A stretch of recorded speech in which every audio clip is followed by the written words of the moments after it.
Hello.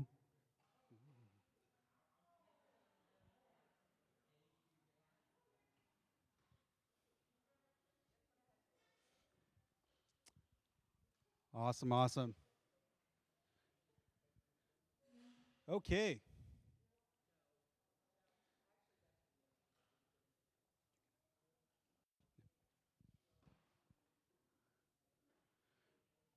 Well, thank you guys. It's 102, so we're going to get started because we know we got a lot to do, and hopefully we can get out here early. But you know what? Before we get started, let's just go ahead and have a word of prayer. Dear Heavenly Father, we just thank you, Lord. We thank you for allowing us to be here. We thank you for being in our hearts and our mind, and giving us the courage and inspiration to just come here and figure out how we serve you best and how we move together as one, and how we can just leave a legacy for our community, Lord, and our church, and grow that and be inspired and inspire others and be the salt and light into the world. Lord, we just ask that you open our hearts and our minds as we just figure out the way that you're going to breathe into us and show us exactly how we're going to get that done. So we ask that you stay in the presence of us, and you give us the courage to move forward, and just bless everyone that is here and that is on live stream that is interested in doing your work. And we ask all these things in Jesus' name, amen. Great, guys. So thank you guys for coming, and I just want to just say a few little things. First name, my name is Javier Ornelas, Javi. I'm the current lay leader along with my wife, Leticia. And we've been working on this for quite some time now. I would guess, maybe it kind of started in December. I've been talking with Pastor Tom about ideas and just moving forward. And then, I came to Kat and Travis, and they had a lot of inspiration and ideas. At first, I kept talking funnel, and funnel's not a good idea. So they came out with a better, not a funnel, and it's a great process. It's a great system that we can implement. So just sharing a little bit of things is first of all, we don't want to change anything, and I think Tom and I had totally agreed on. I'm sick and tired of or. And we're not going to do or. It's not this or that. It's this and that. And I think when it comes to leadership, we're going to have to do a little bit more work because that's what it's required.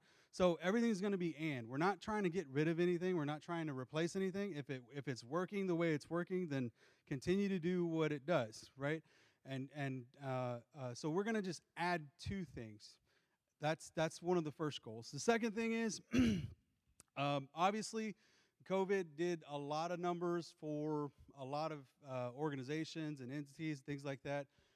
We did take a hit just by not having attendance, but we didn't skip a beat, and we held a little strong. But the other reason why we're launching this, along with technology, along with the system, is because if something like that happens again, if the disease or the pandemic grows stronger, we can still build community and be in touch with each other without physically having to be in the church. So that's another goal why we're here and why we're thinking of how can we still continue to build community outside of the just being together in the presence, right? So we have a lot of things, but this is one of the first things. You'll get a sheet of paper here in a little bit, but this is kind of puts together our system, right? And so if you look at the processes in here, I know you can't see it, but Travis will go into detail of the initial contact, the cycle of everything. We also color coordinated loving people, transforming lives, and making disciples. Obviously, you can see the banners. And so we're going to categorize things. We're going to come up with ideas. We're going to use technology towards them, and then we're going to apply, and we're going to have a game plan. And hopefully, when we get out of here, we'll be unified. We'll know exactly where we're headed, and we'll start moving forward into the first quarter of the year, and we'll start making some progress. So the whole goal of this is to grow. I know a while back I was saying that we got hit and then we came back, but we didn't grow. And so I called that being stagnant. And the reason I'm being stagnant is because we didn't do anything more than we already did, right? And that's all I meant when I was stagnant. So what we're going to do is we're having intentions to grow. And so whatever we're doing now is great. So we're going to add to it so we can grow and we can do it together in unity. Now, when Travis comes up here and shows pretty much the details of what we have, you can start thinking and turning your head. He's going to introduce some technologies, and he's going to go through the system a little bit more. And so start thinking about what it is that's in your heart and your mission and your purpose, and how can we plug that into Asbury as a whole and as a group. I think the biggest problem that I see is communication and unity with everything we do. I would like for us to be able to use our talents and centralize them so we can move together as one, and we can grow it as one, and we can be communicating with each other as one, right? That's kind of, the starting point of it all. So without further ado, I mean, Travis, if you have some more details, if anybody else, before he starts going through the system, does anybody have any questions? No? Cool. All right. You want to pass that out? Yeah, I'll pass it. How's everyone doing? You all okay if I take this off to speak? Otherwise, it's going to get really hot in there. Thanks, Javi, for introducing everything. He's passing out the assimilation process, whatever we want to call it. It's just a name for right now that we've put in there. But what we want to try to do today is really go through this framework. So this process is really a framework. It's meant to be a continuous cycle as we grow in the church, no matter what step in the church that we're in, where we are in our growth. It's allowing us to continue a repetitive process so we don't stagnate. We don't get back in that stagnant period. All of this ultimately is tied back into Vision 751, which everyone remembers, and we all know, 751 is how many people do we want worshiping with us on any given Sunday? 501. Yep, perfect. How many professions of faith are we looking to celebrate between now and 2024? That's the one we always forget. 170. So basically, a third of that people that we're worshiping. A third of that we're worshiping is new people that are professing faith. And then we want our children's ministry to grow to how many children? 100. We want 100 children and 75, I think 75 youth or students is what we're classifying that as. And then we also want to build a discipleship path for people we are called to reach, and that we have radical hospitality as part of that. And then we want outreach ministries that will enhance our community visibility. All great things, right? And things that we've been doing, I think, in years past, we're wanting to get back to a lot of that. But as life happens, as things go on, we've stagnated. Things have happened, and we haven't continued to go forward. But all of this, everything that we're trying to reach, it's hard to do when we're all working in different processes and we're doing things differently, and we've got some folks doing great things over here and other folks doing great things over there, and we're taking a shotgun approach, and we're not really doing things consistently, and we all don't really know what's going on in the church. So how do I support something that's happening over here if I don't even know about it? Or how do we promote it if it never makes it back to staff to really promote it and build it up? We put all this effort, and we don't always see the growth or the impact that we could have otherwise.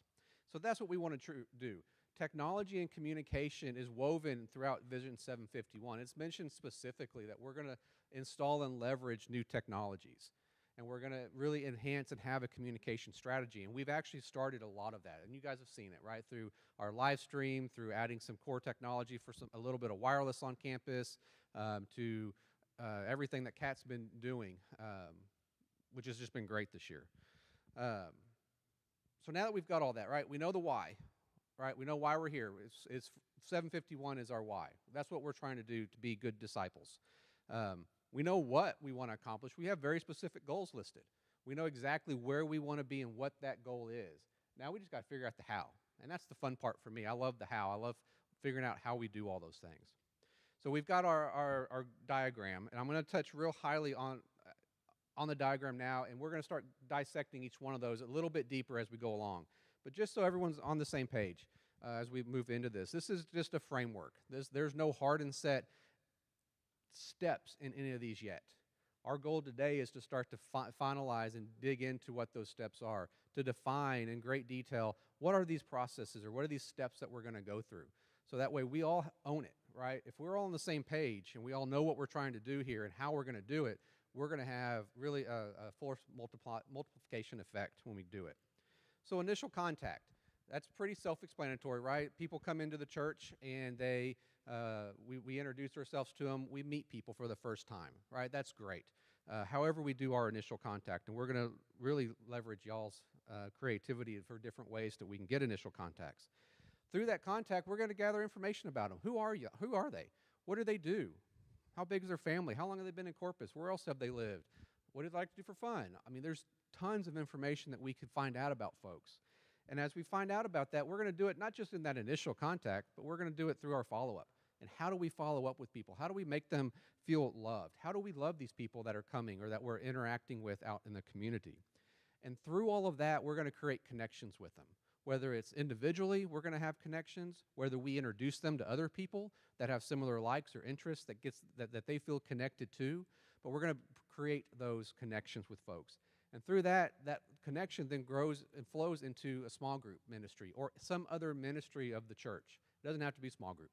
And through that small group, they're going to continue that connection process, continue that growth process, continue to be made a disciple, and then get out into the world and evangelize with folks, which then comes back around into new connection. And so it's just a cycle of growth, a ripple effect almost. And the hope today is we know this framework. We think this is a great framework, but how are we going to do it? Because it's not going to be Javi. It's not going to be me. It's going to be all of us. And we all have to know what that is, understand it, and be willing to put in the legwork and just make it part of our culture. The goal is to use the technology to automate as much as we can. And I know not everybody here loves technology. I mean, I'm not expecting Tad to go out and write a computer program to automate all this for us. But we've got it won't with you, but we've got the abilities with those in our congregation who can do it. I won't be the one going out there and meeting new people. That is not my wheelhouse, guys. I'll be honest with you. I am much more a behind-the-scenes technical person that does stuff, likes to do this kind of thing. But there are people that love to do those things in this congregation. And if we know what steps we need to do, we know who we can plug into it and who has a passion for each one of those steps. I think it's got a great potential to take off. Any questions on this process before we go forward? Again, it's very high level right now, but as we dig into it, we'll get a little bit deeper into some of the details behind it. Surely I didn't do that good of a job. All right. Well, the next couple hours, we will be doing a little bit of small group work, discussions, and then kind of bringing ideas back, because you don't want just me standing up here talking for 2.5 hours. It will get very boring at that point. Let's see here. I mentioned a little bit of our technology. So we want technology to be at the core of our processes, because it makes our life so much easier when it's set up and it's set up right. It can do a lot of work for us that we don't have to manually do.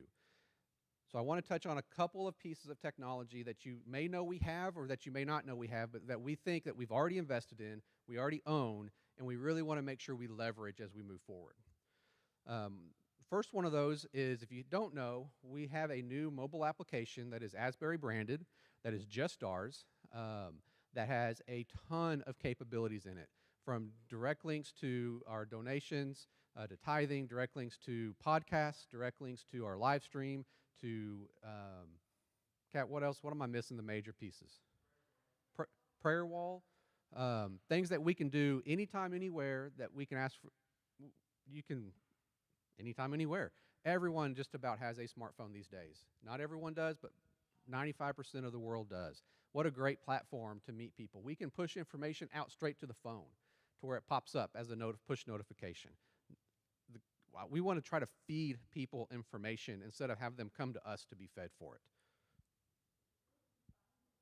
We haven't launched it yet.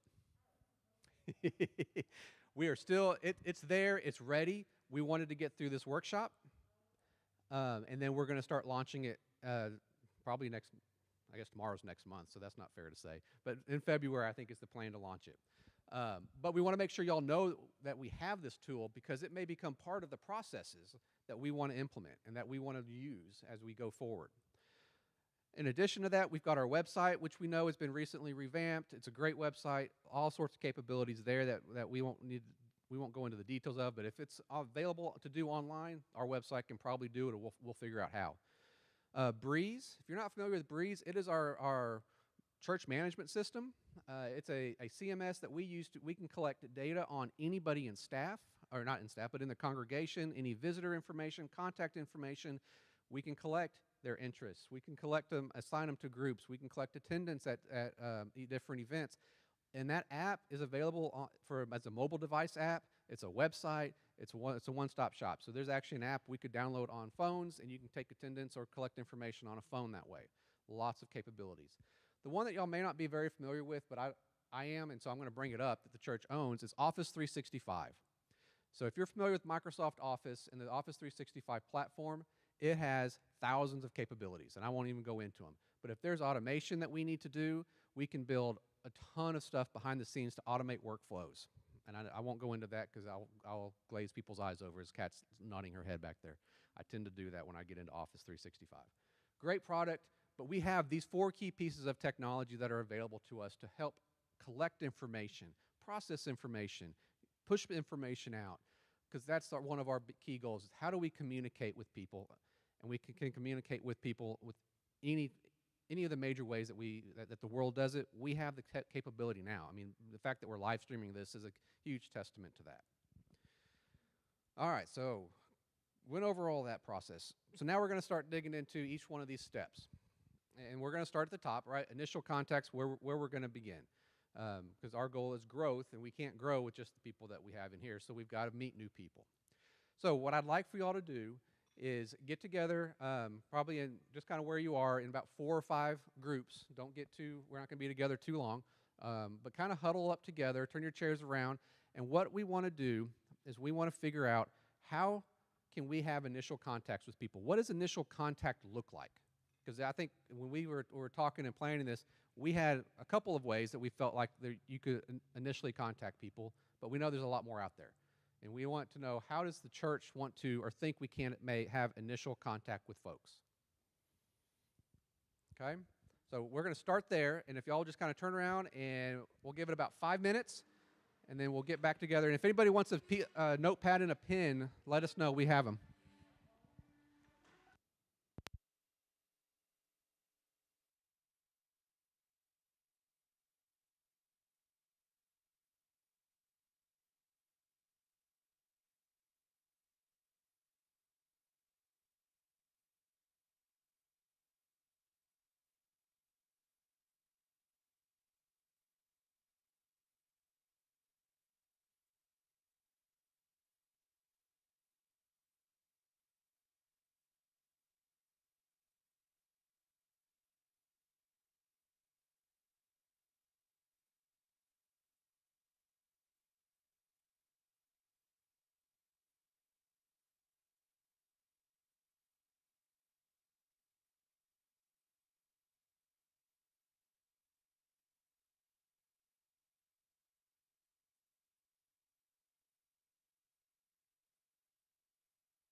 Hello?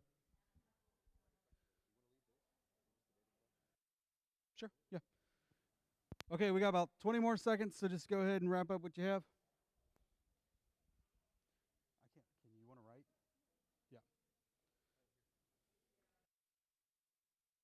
I can barely spell.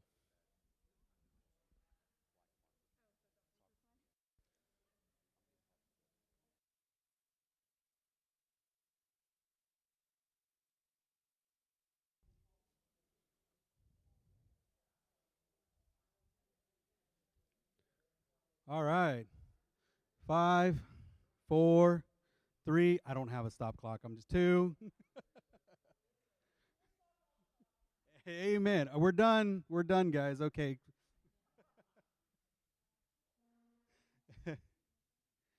Yes, this is the initial contact.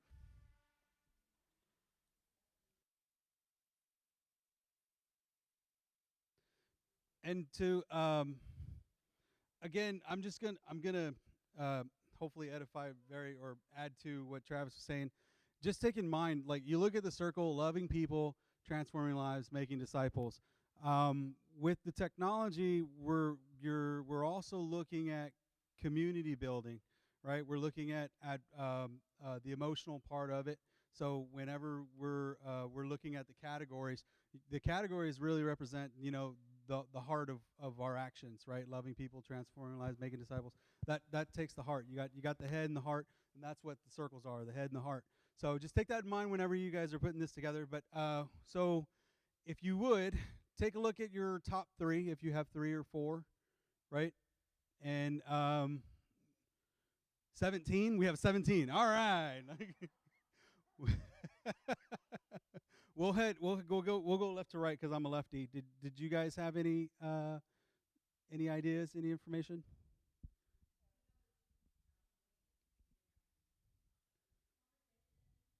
Conversation? Okay.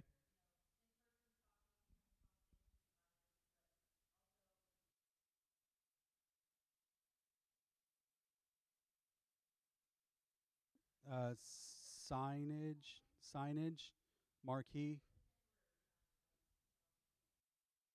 Okay.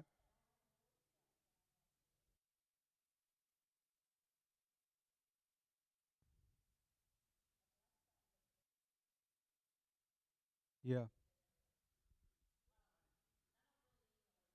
We'll figure it out. Yeah. Marquee. Yeah, marquee.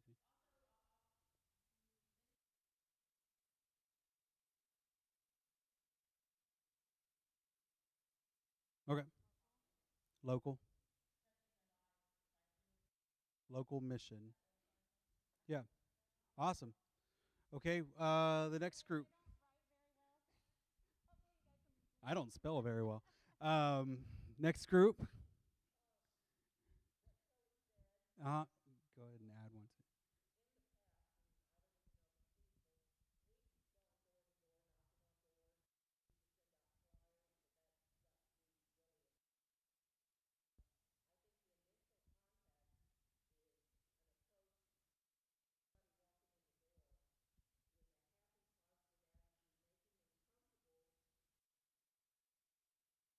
Okay. Um, well, conversation and greeting. Yeah.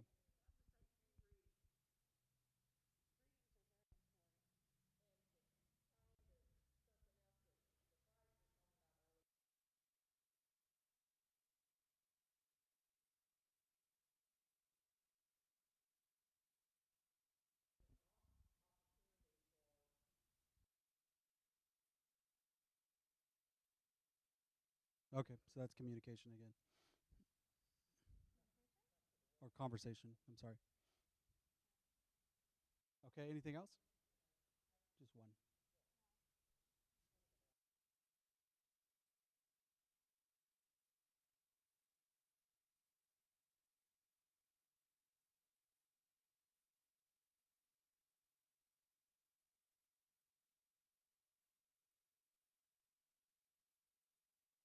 Okay.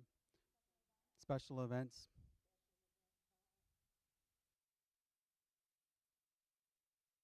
Okay.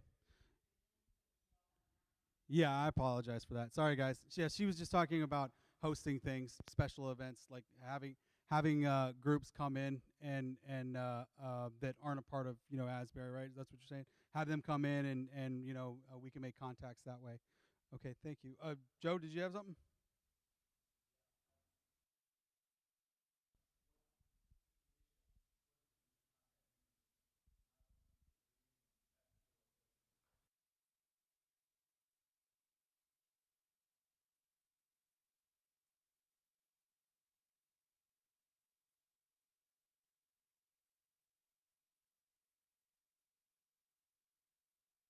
Okay.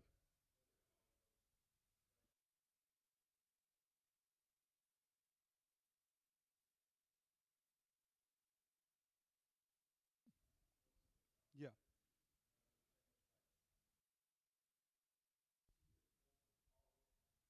Okay. Yeah. So Joe was saying several things. He said social media, reaching out to people, having, and he was more focused on like first impressions, basically what people see when they see Asbury on Facebook, on Instagram, on our marquees, and what else? Yeah, name recognition. So things like that. So did you write that down? Okay. Yeah. Cool. Where were we? You with them? Okay. Over here.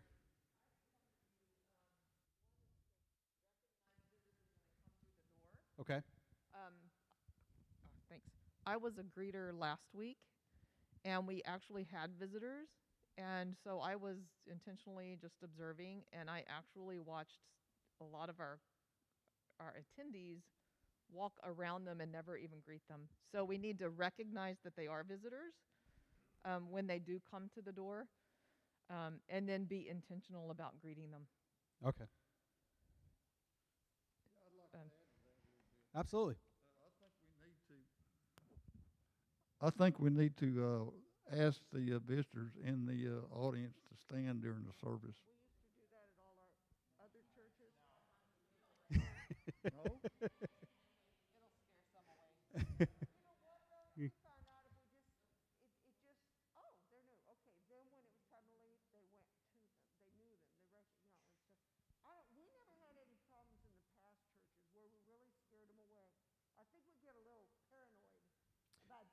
Yeah.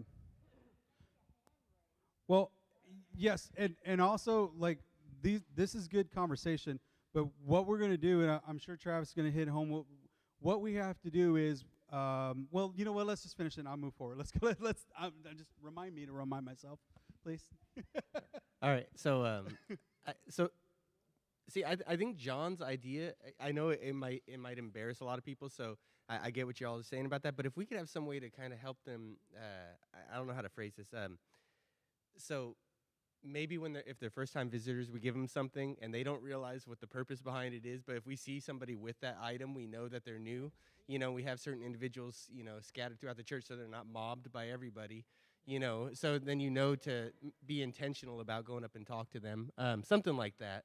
Because I see what you're saying. I see what you're trying to get at. Because when we first came, we were the people being walked around quite a bit. And what really held us was the kids program. So yeah, I think that's huge. So I don't know, but and maybe a sponsorship program that connects new members to somebody in the church, like accountability thing, like how AA has it, that kind of thing. And then another thing we talked about was a trash pickup in neighborhoods. So just go around in these local neighborhoods, and then we all have Asbury shirts on, and we have stuff prepared to pass out with highlighting the different programs, the youth programs, or whatever other programs we have. Because if somebody sees a big group of people walking in the neighborhood picking up trash, somebody's going to approach us if they're working in their front yards. And it's a good way to kind of market ourselves. And then Hope brought up the adopt a park thing. Some churches adopt parks and to clean up and things like that. And then what else? Adopt a school. They were saying adopt a school. So some churches. What were you saying, Tad, about somebody adopting a school?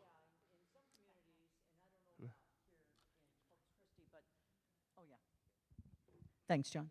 in some communities, a church will adopt a school, and so like at the beginning of school, you do a drive for backpacks and all the supplies the kids might need for school, or down the road there's some other thing, and so the church kind of attaches themselves to the school to help meet needs that may not get met in other ways.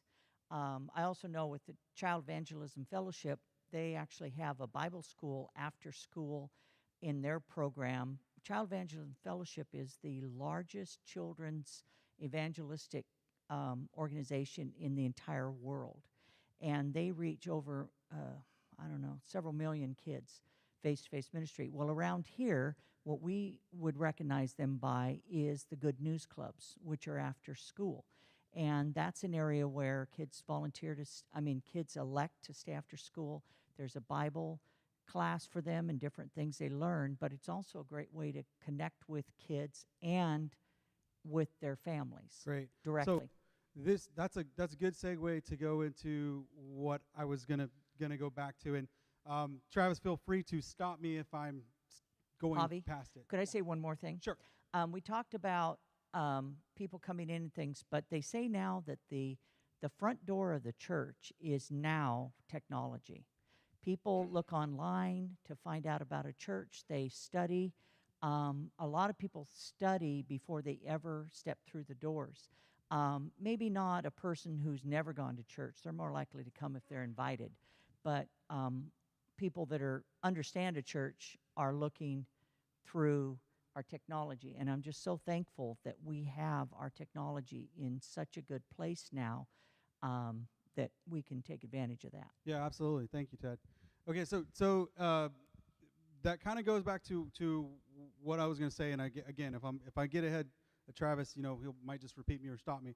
But if you look at what we're writing down and you look at the cycle of what we're doing, that kind of goes to a next topic that we're adding to conversation is whenever you're thinking about these things, what things move you to the next circle? Do some of these things move to the next circle? If they don't move, because here's the goal. The goal is to grow. It's not to be satisfied in ourselves or anything. It's to move forward and grow. So when you look at what we've written down, you have to look, do these things, if you come up with ideas, if you come up with plans, can it move to the next circle? Can it move a new person to the next circle?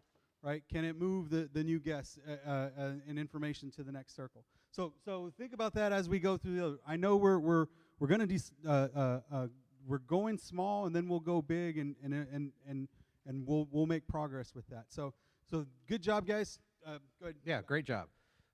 So just to go back over, make sure we captured everything. So we're talking about having conversations with people, right? Whether it's at a community thrift store or whatever else we have going on, but have those initial conversations one-on-one. We have our signage, our marketing, all that information, whether it's out physically in front of our building. We've also mentioned social media, our online marketing. We've got local mission projects, community, school outreach, the Adopt an X program, if you will. Not EX, but the letter X. Greeting people as they come in, as we have special events. I think that drives back into conversations, social media, recognized visitors, sponsorships.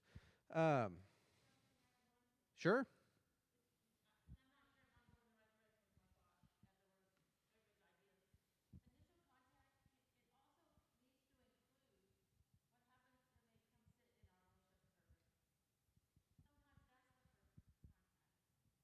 Yeah, and I think that.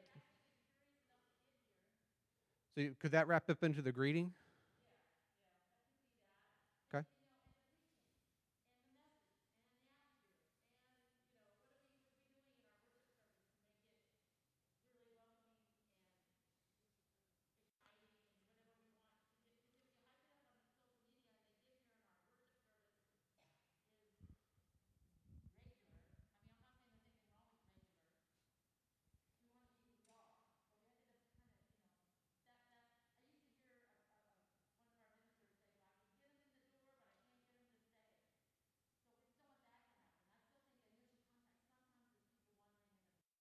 Absolutely.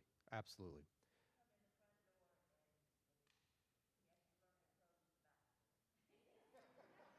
Well,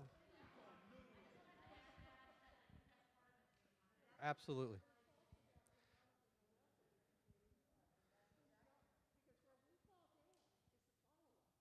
Well, because whose responsibility is that, and how do we do it?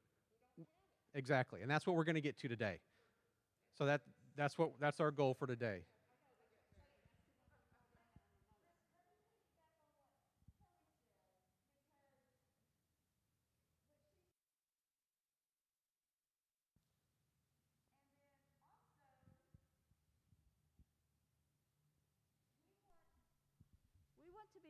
We want to worship to be something that we want to invite friends to. Mhm. And so, it's both the person off of the street that comes in and goes, "Wow, I got to come back." And the people that are already here saying, "Wow, I have to bring my friends." Yep, absolutely. So I want to unpack the conversation, top number one here. So we talk about the thrift shop. We've talked about people coming in. Oh, I'm sorry. Javi, can you?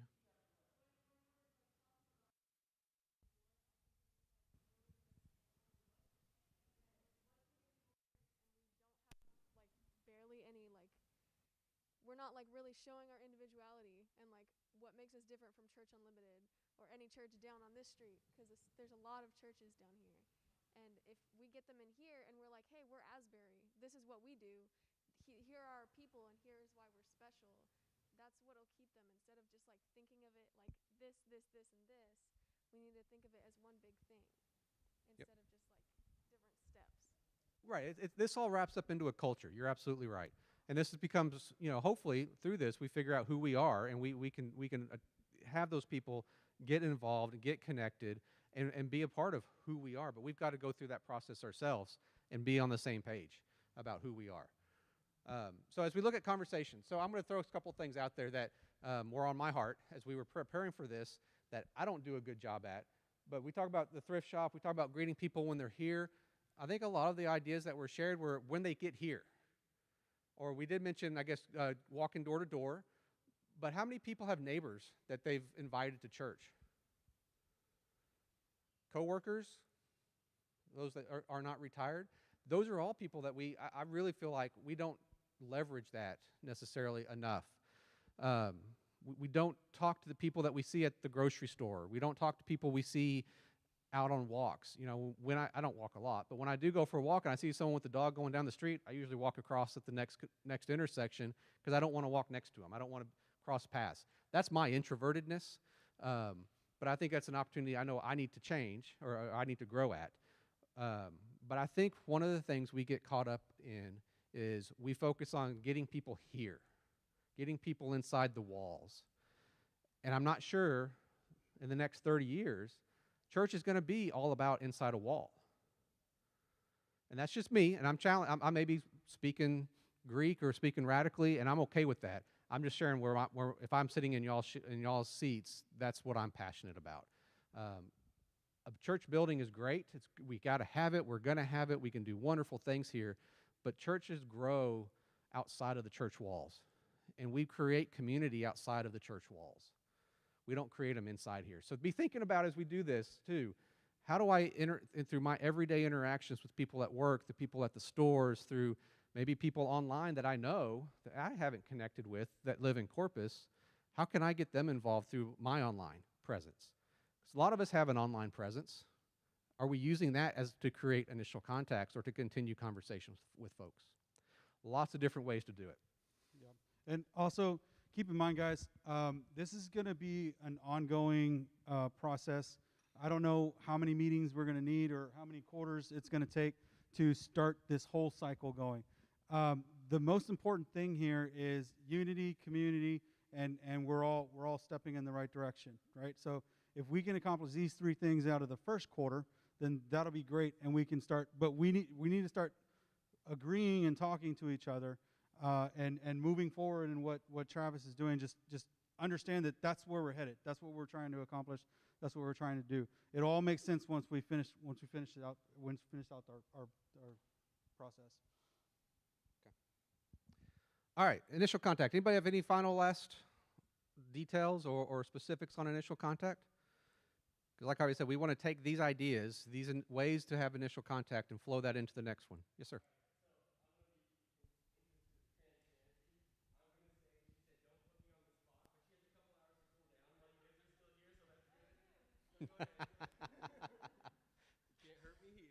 Oh, but I can. I love it. No, I'm agreeing with you on the introvert part. So I am very much an introvert in multiple ways across the board. So one of the things, though, that I would say when you're trying to invite people to come and check out your church and where you're at, it's much easier to say, hey, we're having a barbecue. Why don't you come join us, rather than walking up and say, hey, you want to come check out our church on a Sunday? I don't know. For me, it's a much more casual conversation introduction for those people that are introverts to be able to welcome them. So those simple events, like we put up there, that community outreach, hey, we're going to go do a trash pickup. Let that be the doorway. If you're not comfortable with that, hey, come check out the church on Sunday, and you're more of that introvert, to say, hey, we're doing a trash pickup. We're doing community service. We're doing this. Because not only does it show that as a church, we're reaching out to the community and we're not just caring about us in this walls. We care about the community out there. It also gives you that outlet to be more comfortable to invite somebody else in too. Absolutely. It's a lot safer for first timers or folks that aren't growing up used to being in the church to being out in the community and just doing a task with somebody else. Absolutely. Thank you. All right, so the next step is information gathering. And so what we want to do, again, is from an information gathering standpoint, the goal of this is how do we get information on people that when they do walk in the front door, they don't walk out the back door and we don't know anything about them? Or when we start to interact with folks, how do we know who they are? And how do we call them back, email them back, ping them on social media, whatever the way may be? And then what information do we want to know about people? Even people that are been in the church 30 years. What do we want to know about them so we can connect people later in the next steps? How do we create those connections with people based off the information that we can gather about our current congregation and then about our folks that we are talking to in the initial contact? So this is a very wide open, crazy ideas. There are no bad ideas about what information we want to collect. But what we want to do with this information is we want to program our technology to have a placeholder for all this different information. So when we do collect that information, we have a place to put it. So the first step that we're going to go through is get back in your groups, and we'll take 5 to 10 minutes, and we'll go through and just start listing out all the different pieces of information that we might want to collect amongst either existing congregation members or new folks. We're not going to share them all because we could be here for the next 2 hours sharing them all, but we're going to share kind of your favorite 5, and then we'll collect this list afterwards. That's all right.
Okay, we have about 30 more seconds.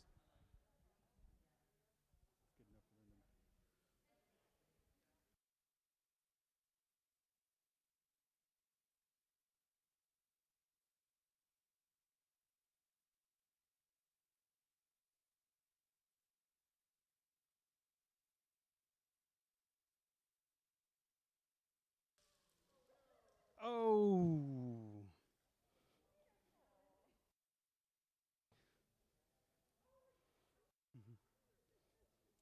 You got it.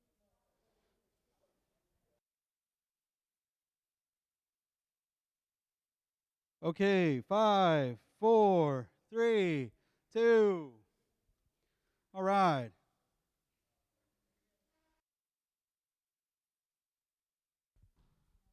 If y'all feel comfortable where you're at, that's fine. You don't have to like always move back. Okay, let's start right to left this time for the righties. I mean the wrongies. I don't know.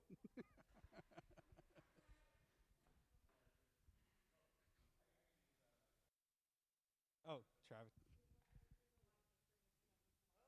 Yeah, there's people on live stream, guys. Hey guys, I need you to eat the mic, please. Not literally, but I need it right in front of your mouth because the live stream now runs straight from the soundboard to the stream. It does not pick up the room sound. So if your mouth is not right up against this microphone, the people on the live stream are not going to hear you. So if you have something to say, get your hand up, be a good student, and wait for your turn on the mic. Okie dokie? Thank you. Yeah. Also, what that means is our worship service online just got better.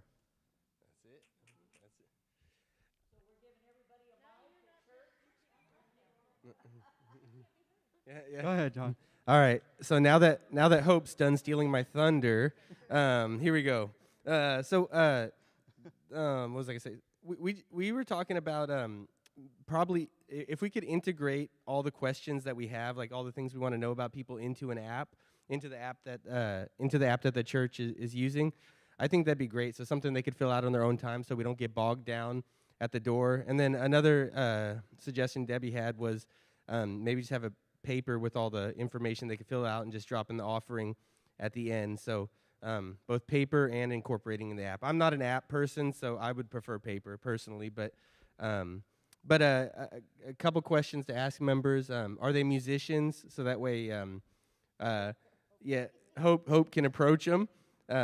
So especially if they're introverts, it'd be better if Hope could approach rather than wait for them to approach Hope. So, and then hobbies.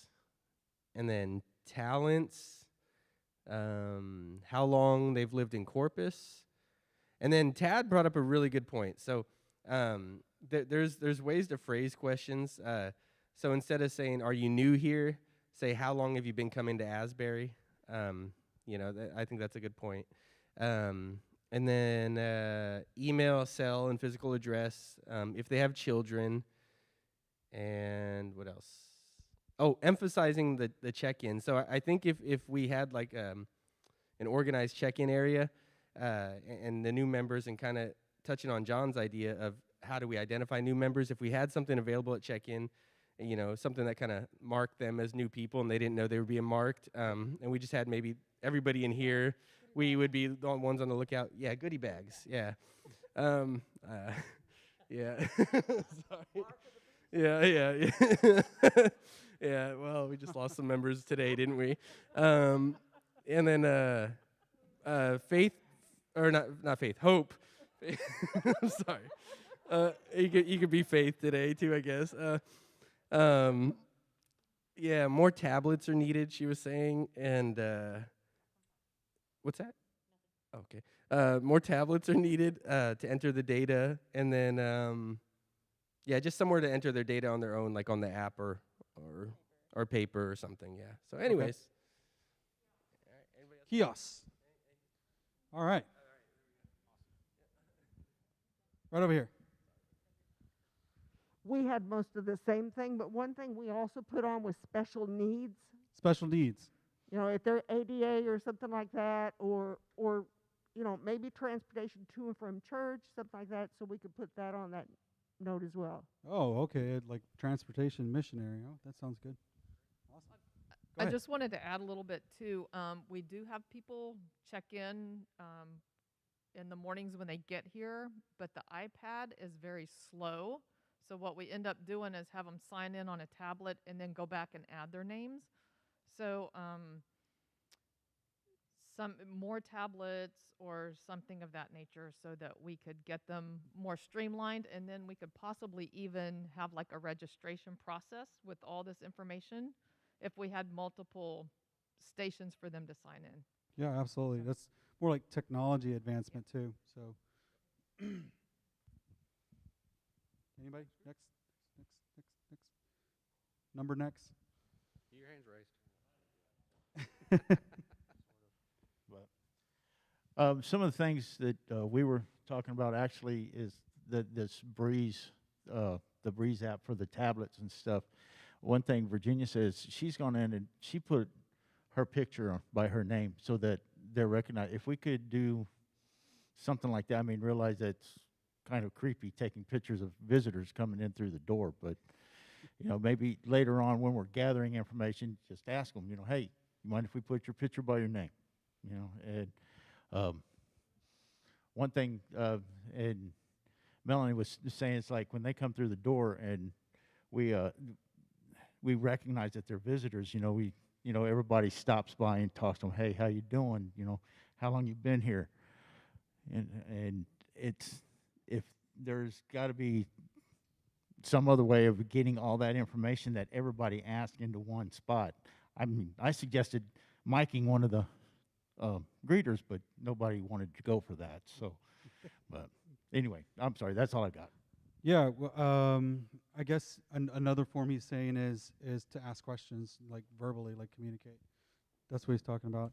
I know I heard a program like Nugget Finder where they challenge church members to find nuggets in people, and so then you get to meet them, you get to know them, and then you just, you tell somebody else, hey, I just met such and such, and this is what I found out about them. So yeah.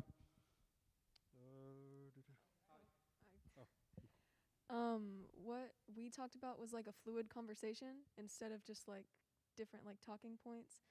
And one thing we discussed was like asking people like their opinions on like little things, like the coffee bar, like asking them like, oh, do you like the idea of just coffee or no food or both or whatever, and kind of getting people's ideas on like little things that we could figure out, and just getting like the church's input on that kind of stuff. Absolutely. Do you, Kelly? We'll come back. Okay, Hold the thought. oh, you want to go over there? No, That's go ahead. fine. Go ahead. We were in the same group. Also, we brought up that some people want to be anonymous, so we have to allow for that. And they're not going to be the ones that are going to complain. We weren't friendly because I was anonymous, but we have to allow for that. If they don't really want to be bombarded, they want to just check us out. There's just a lot of that. I'm sure I was probably like that the first time I came to. Absolutely. I would like to add one thing. I would like to add one thing to that of people wanting to be anonymous. We have got to be very careful and discerning that because they want to be anonymous, that we do not ignore them. That's right. Yeah. So you guys are getting me excited because it's rolling right into. I mean, again, we've been doing this for a couple of months now, so all of you guys are what you guys are saying. It's kind of like meshing with some of the solutions that we've already come up with. Hey, I have one thing to add. Guys, when we, just a terminology change, when people come to the church, they're a guest rather than a visitor. And it sounds better. It also makes them, that kind of terminology makes it to where they're special, that we're very happy they're here. And it's just good. It helps each one of us, but it also sounds better to them. And the other thing is, when I made the comment about that John spoke up about how long have you been coming to Asbury? How that works is if someone's brand new, they say, oh, this is my first time. Or if someone's been here 20 years and somebody else just doesn't know, if you talk that way, you're not insulting somebody. I know I've gone up to somebody who had been coming to this church for quite a long time, but I didn't happen to know them. And I said, "Oh, are you guys new?" "Oh, no, we've been coming here for several years now." And so that helps you not fall into that pit. So anyway, just a clarification. And we've got a comment from an online guest. Oh. Bill DeFreeze would like to say that rather than posting pictures of newcomers, that we should post pictures of regular members, so that way the guests can determine their own comfort level with us. So that way they can see some familiar faces maybe that they've seen online already. And in our new app, we will be able to register, which means we can put a photo and we can kind of let people get to know us first before they actually show up on our campus. So when you get the app, which I think we're going to unveil next Sunday, I'm going to stand up and go through kind of how to go through it and how to download it. If you want it before then, you can come see me. But you will be able to register as a user, and that way we can push notifications and messages, and you can add a photo of yourself. Absolutely.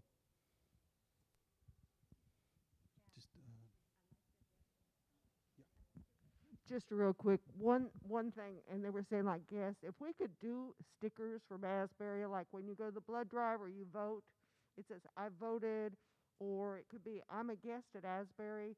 They stick it in, and that could also be another really quiet way to be noticed. Oh, you are okay. We could mark it. If they don't want to wear it, they could take it off. But Yeah, it's better than a kick me sign. yeah.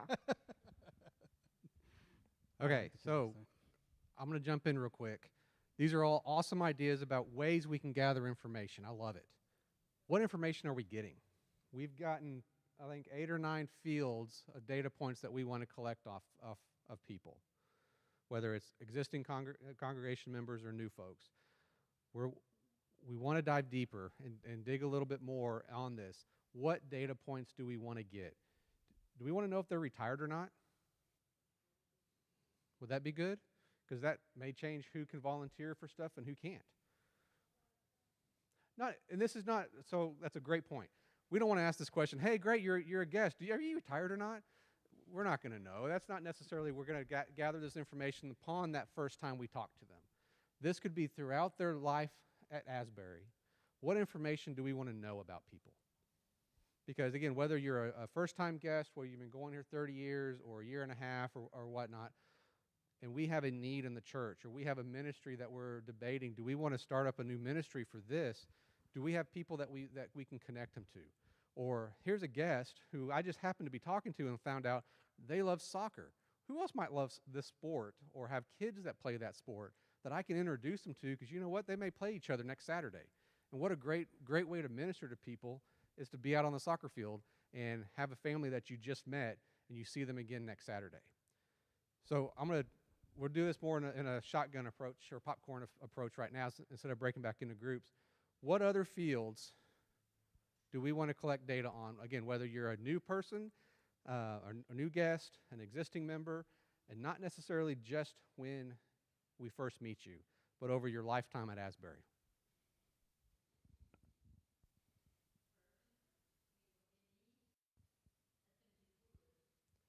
But that's still a good point. Ways we can pray for them.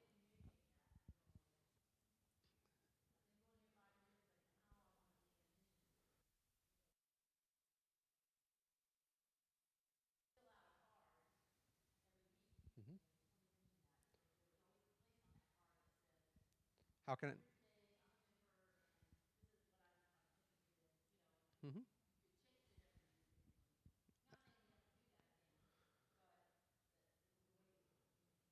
Great. Spiritual gifts. That's great.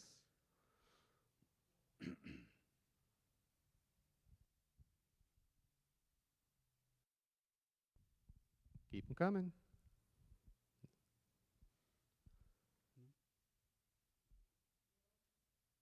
What do you mean by skills? That's very broad. Can we narrow that down a little bit?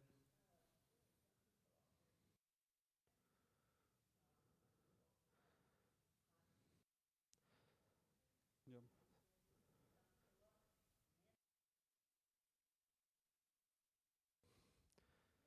So I think each one of those are great.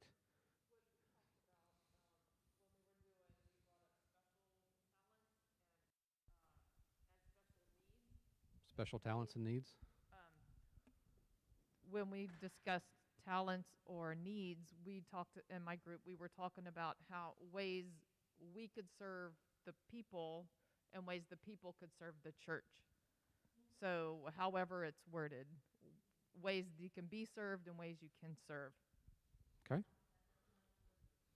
Yep. Comments from online? I have another comment from Bill. He says, "What brings you joy?" That's great. And what's something that you liked about a church that you attended previously? So that's a good idea, because a lot of us have attended more than one church in our life, and we have ideas that are just kind of sitting and waiting. So what if we had a way for people to get those ideas out and to let the leadership know, or to bring them to somebody who can do something about it?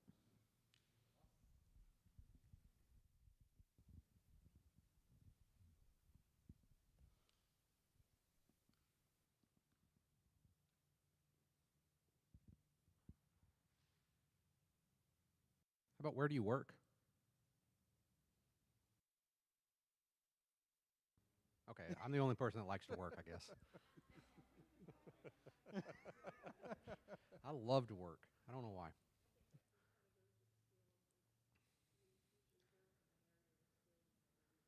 Yeah. So I don't disagree with you, but I'm going to give you an example where that wouldn't play out. So she said typically where you work lines up with your skill set. And so they kind of go hand in hand. But if you ask me where I work today, I'm going to tell you I work at the Texas State Aquarium. Oh, so you must love fish. Nope. I do the IT for the aquarium. So it's one of those examples where just because they work there doesn't mean that that's necessarily, it doesn't always align. Not trying to pick on you, I'm sorry. It was a ready example. Yeah.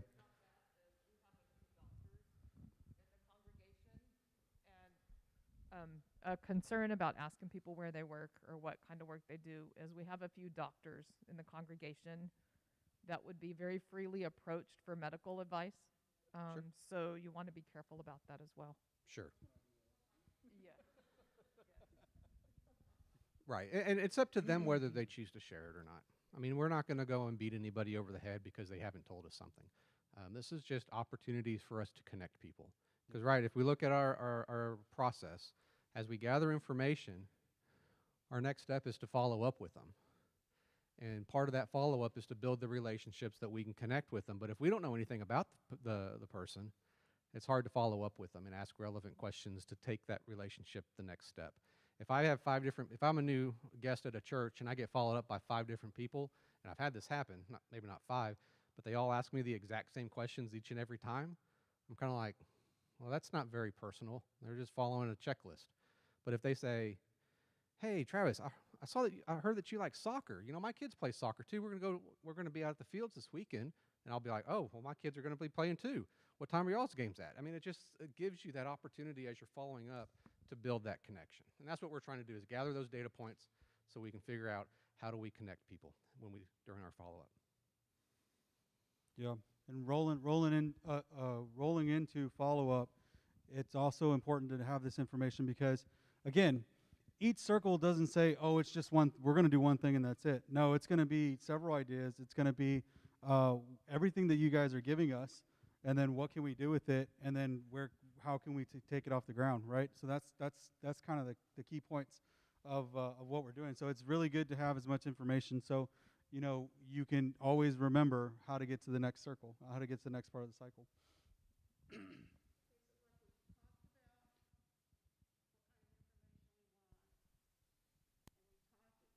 We've talked about what kind of information we want, and we've talked about meeting people. But when we start talking about follow-up, we need to look at, we need to form groups that have some responsibilities to help with follow-up. Because that's where, if we don't have people that are assigned, that have some responsibility to it, that's where it'll fall down. Yep, you're absolutely right. Yep. And when we keep moving forward, you will have some more answers before we leave. So, any other data points to collect?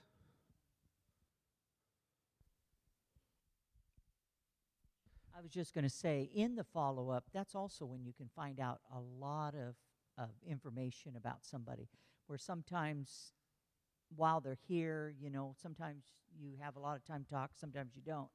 And so that's another area that if that is done correctly and very diligently, a lot of information can be gathered at a time, and oftentimes people are maybe a little more willing to share because maybe by then they've, especially for new people, maybe they've determined, yes, this is where I want to be going to church, and I appreciate that they even gave me a call. Absolutely. We're on information gathering still. And you're right, Tad. So not quite yet. Not quite yet. But you're right. There is kind of a little mini circle that goes between follow-up and information gathering. And really information gathering happens throughout everything, right? But we've got to know what we're gathering, and we've got to have a place to put it. I'm going to use a little technology example. If anyone's ever gone on Facebook and you see all the advertisements on Facebook, all of a sudden start to show up things that you just searched off of Amazon or somewhere else. It happened to me this week. I looked at something at work, and now at home, all my Facebook feeds are showing the same goofy project or system that I was researching at work. And it's because all these online systems, they gather data about you, and then they share it with each other, or they buy it from each other, and they're all linked, but it's all based off data points.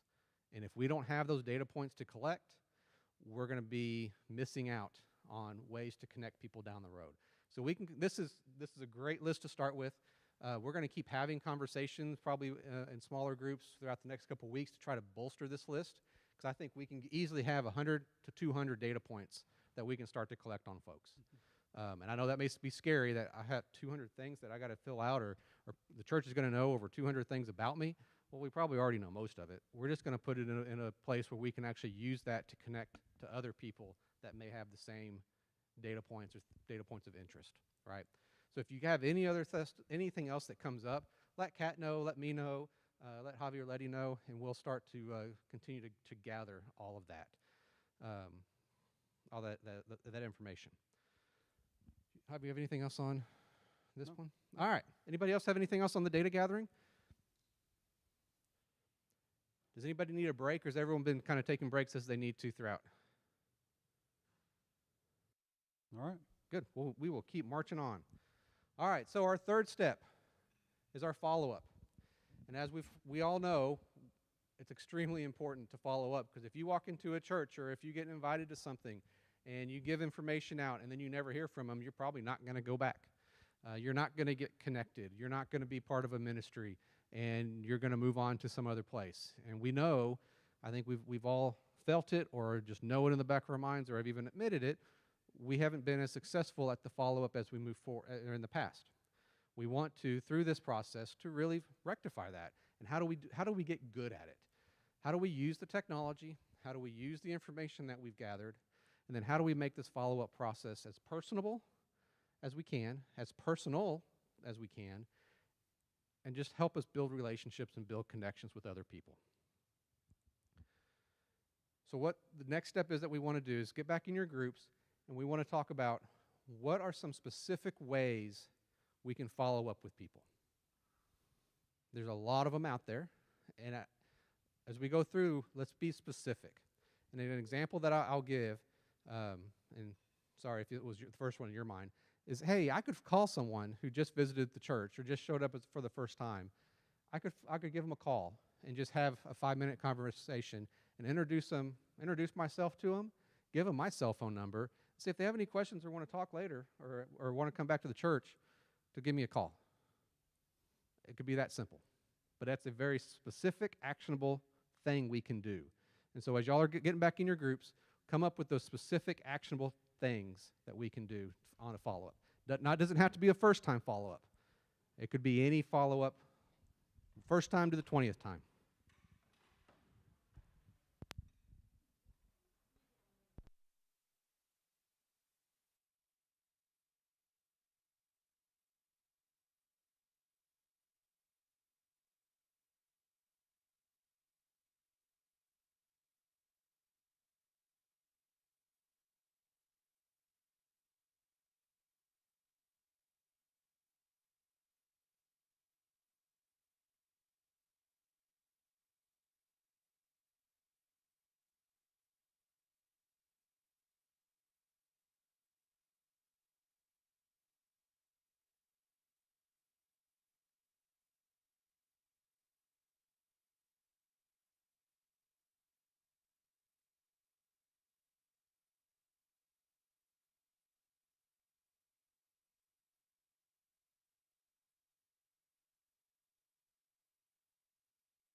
All right, we got about 30 seconds.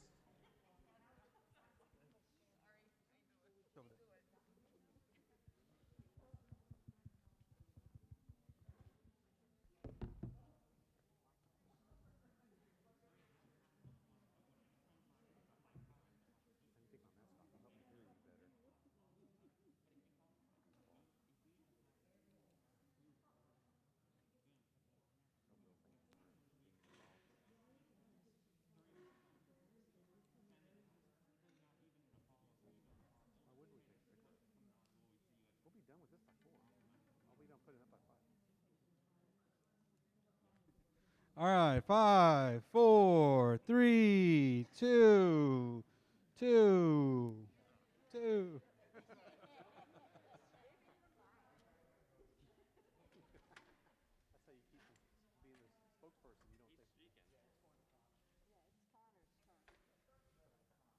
Let's start in the middle. That was my idea in the first place, to start in the middle. So on our group, we were talking about, obviously we're on follow up. We were talking about the most intentional part of it needs to be following up with our own members first, because like I said at the end, I said happy members make happy people getting more disciples back here. So whenever we have following up with our own members first is one of the most important parts, and that we talked about texting. And I talked about a CDC right now during COVID shots at Driscoll. I've been helping with our vaccination process.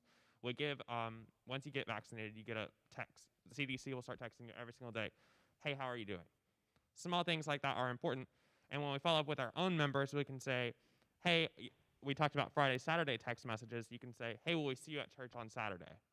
Or will we see you on church on Sunday? And those small text messages like that, we can say, oh, they're going to be out of town this week. Let's check it on Friday. Keep coming back, constantly maintaining that point of contact with them and following up just to see within our own members first. And then that's important with following up with new people coming afterwards. Absolutely. So I think what he also put in there is members' concerns. We follow up with members' concerns. The other thing I know that this smart man here, he knows that if mama ain't happy, nobody happy, right? Oh, we have a question. Oh no, I thought you raised your hand. Okay. We'll go this way. Next group. We talked about continuing the doorstep delivery that we had a couple of years ago, where Sunday afternoon after the second service, people went out and just, it was very informal, casual, dropped off a little ditty bag whether they were there or not. The other thing, which has been gone a long time, is that the minister would always follow up with a phone call to new guests. And then a few days later, a layperson, perhaps, like mine's, where you've got groups of people. You may have somebody that represents the older women's group, or the women's connection, or the young parents with active children, men's group, things like that, where if we had information shared between the pastor and the layperson could be more specifically assigned to them. And then I like the idea of following up our present members initially. Yeah. What? Oh. I think I want to add to that, because what Travis said is what I'm hearing from her is also who follows up. So if I like golf, somebody that likes golf should follow up with me, right? Right. So connection follow up is a good idea too. Right. Intentional. Anything else?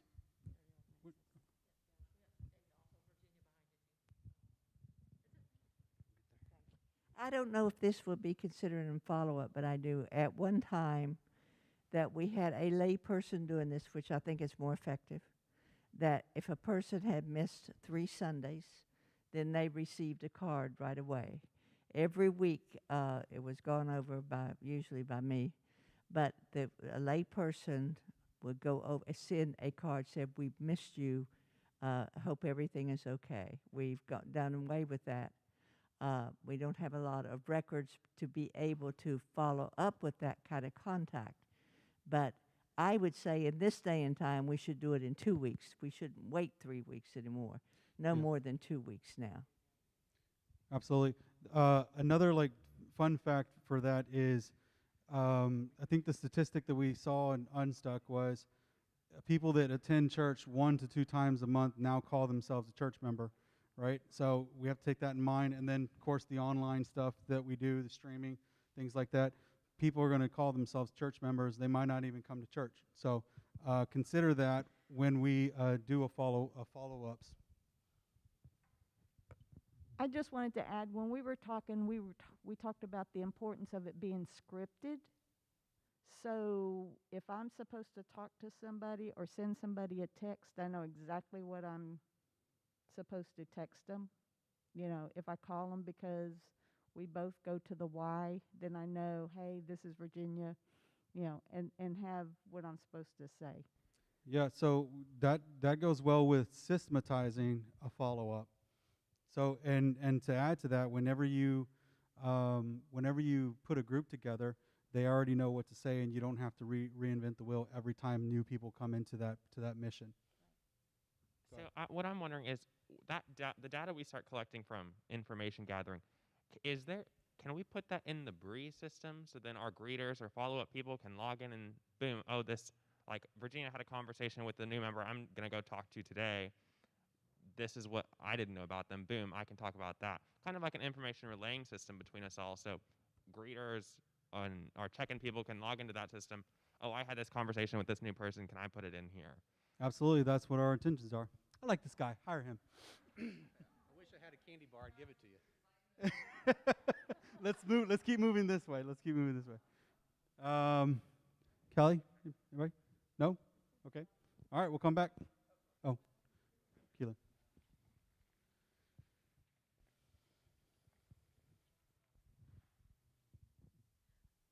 A big thing that we talked about was like how like some people used to go door to door with like little goodie bags. A little bit Oh, louder. sorry. People used to go like door to door and give like goodie bags, and now that's kind of like not apparent anymore because even when you order a pizza, they leave it at your doorstep and step back. That's uncommon now, and we need to start thinking of like newer things. And Trudy brought up like it's different for different generations. Like I would rather get a text, and then other people might, you know, enjoy a personal letter more than, you know, a text on their phone. So I think we need to like maybe ask that too, like when we're getting data, to see like what they prefer. Like what's your preferred method of contact? Do you like phone calls? Do you like emails? Do you like cards in your mail? Like what do you like? An introvert follow-up. True story. I was helping out a friend, and I was following up with someone, and I called them, and no answer. And then as soon as it went to voicemail, I got a text saying, "Yes, what do you need?" Like they didn't want to talk to me. All they wanted was text message. You know, I'm just like, wow, okay. So, anyways, I just wanted to know about their warranty, their car warranty, see if they wanted to, extend it. Well, we added to that, you know, we get the interest cards back, hopefully, like special interest or talents. And then whoever picks those cards up could possibly then refer those numbers and names to the people in church that run those groups, like the food pantry person or the yard people, the prayer garden maintenance. And they call and say, hey, guys, you know, heard you're a real good gardener and stuff. I do the prayer garden. Would you like to join me sometime? Okay. And actually get more one-on-one where you're not necessarily in church. You're just around it doing stuff. Yeah, so I'm hearing filter and delegate specific follow-up. I know Molly would like that. Intentional, yeah. Just to add to that, we were talking about having a follow-up team, and then either if there's just 1 or 2 visitors like we currently have, then it wouldn't be a huge task. But one person review the information and then go through the team members to see who has the most in common with that person, so that it would be more of a personal connection when they're followed up. And then we were also thinking, about what, sorry, I forgot your name, Keelan was saying about the preferred method of contact. Would you like to be called or texted or a card? Because I think that's important too. So many younger people don't answer the phone, like you were just saying. Yeah. You know. Yes. Absolutely. Thank you. All right, moving on. One thing that I saw at one church, actually it's Fellowship Church in Dallas area, they have a team of people that they have trained and developed that actually call every single church member or person every 3 weeks. And they have a complete training. In fact, in their setting, they even built a building to house the people in, which it's a different day now. I don't think you'd have to do that. But anyway, they followed up, and is there anything I can pray for you about? And that was kind of the initial premise, and it was a way of connecting. A church of 10,000 or more people, it makes the big church all of a sudden feel small and connected.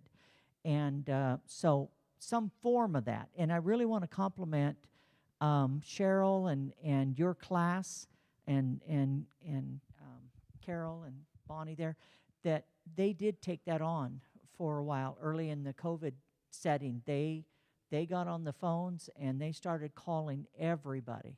And then later, they also went around and sang on people's doorsteps. And so they worked very diligently and very purposely to connect with the people. And I just thought that was just a wonderful, wonderful thing. Absolutely. Yeah. Absolutely. Yeah, and that absolutely brings up, Tom had said something in December, and we might bring it up as just like, well, I don't want to say sales pitch, but you know what, I'm sorry, I'm a business guy, I apologize. But, you know, your curiosity, this is for new people, right? Your curiosity is our concern, right? And that's what you want to relay to people. Your curiosity is our concern. And just the reason we said that is because, you know, there might be people that are just kind of like down and out or hopeless or things like that.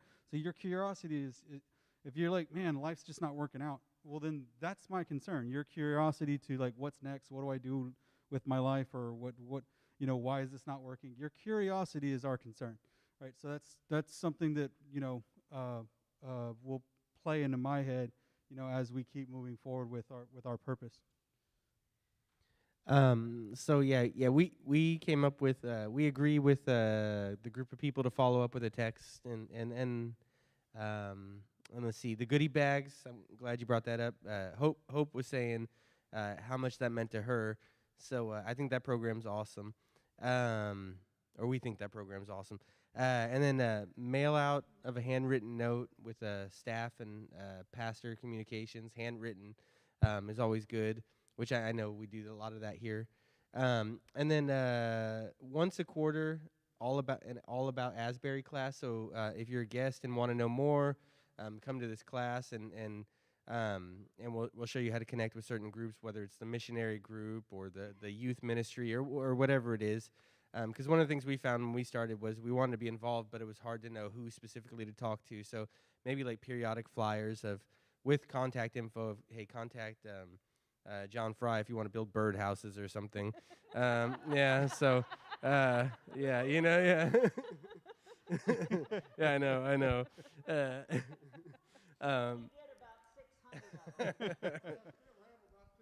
Oh, I know, yeah, so if anybody's looking for a birdhouse, yeah. And then I'm going to let Hope speak on this one a little bit because I don't want to butcher it. But I thought it was a great idea, and it was much more eloquent when she spoke about it. But the long-term health issues and meal trains and things like that, so I'm going to pass the mic.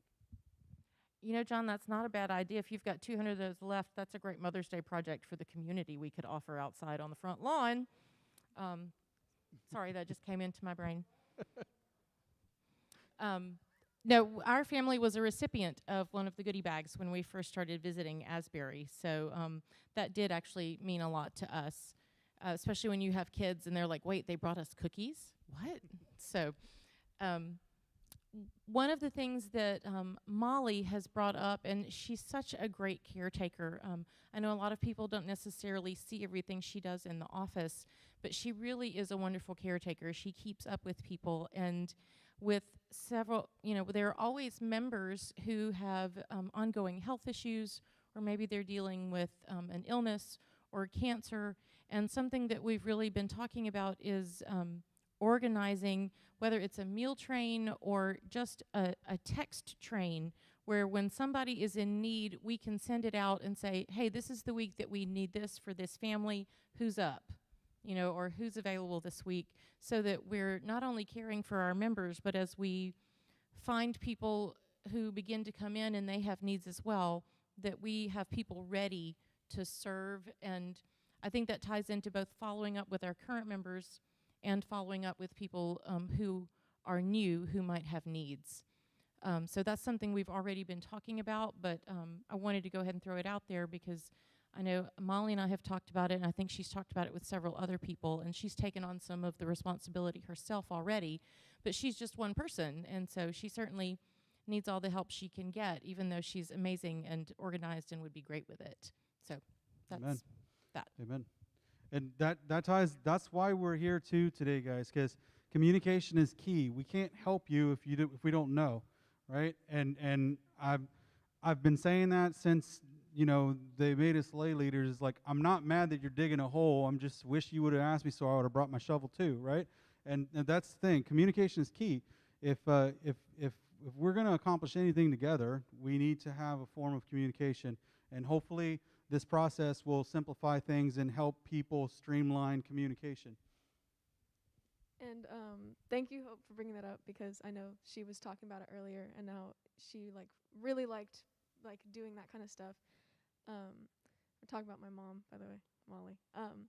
And what we talked about, especially in my household and in my little group here, even, was that if you make connections within the church, even if you're just friends with somebody, it really helps out a lot, because you can make 2 phone calls and get somebody a meal for 4 weeks in advance, and that really helps people out when they're struggling. And I know firsthand, because we're doing it for someone right now, and I hear from their kids how happy they are that oh, they get to see these people and they come and they bring them food, and then everyone's not as stressed out, and it I don't know, it just makes everyone's day a little bit brighter. And the fact that that comes through the church and comes through everybody coming together just makes it that much better, and makes it, everybody is happy. Amen. All right, so is that everybody that had their ideas, information? So from a follow-up, this is awesome. So much more than we first kind of brainstormed when we were looking at it. What about follow-up through social media? Would that be of interest?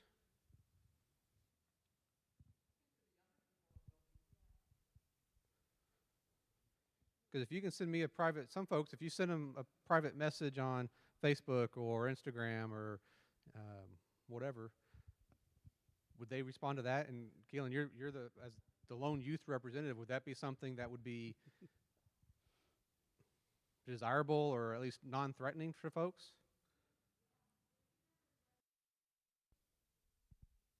Instagram's less intimidating? She says Instagram is less intimidating, yeah. Just takes so much to run over there.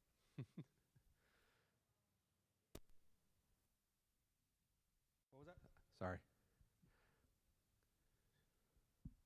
I have 500 people on my Instagram instead of the 80 people who have my number.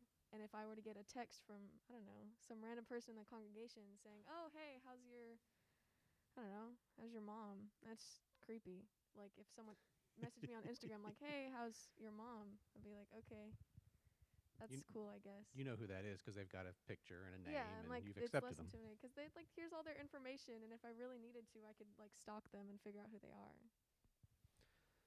So social media as a contact point is sounds like another viable option for follow-up and just communication and connections. Yes, social media is extremely important. However, we've got to be very, very careful. Being that I just redid my safe gatherings stuff, Ben Stockseth is not allowed to send Keelan anything without going through the Asbury Youth platform. So Right. Ben can't be friends with Keelan. Right. I can't be friends with Keelan. It's got to be very, very, not I'm sending you a message. Absolutely. No, there's certain limitations and guidelines that we absolutely have to be careful about as we look at social media and interactions, especially with youth. But if you're just looking at the 20s, 30s, what did we say our target market was through 751? 35 about to 25 to 35. 25 to 35. The growth target. Yep. So yeah, so absolutely for youth we have to. The district mandates it in a lot of ways, and it's just good business, right? Good way of doing things.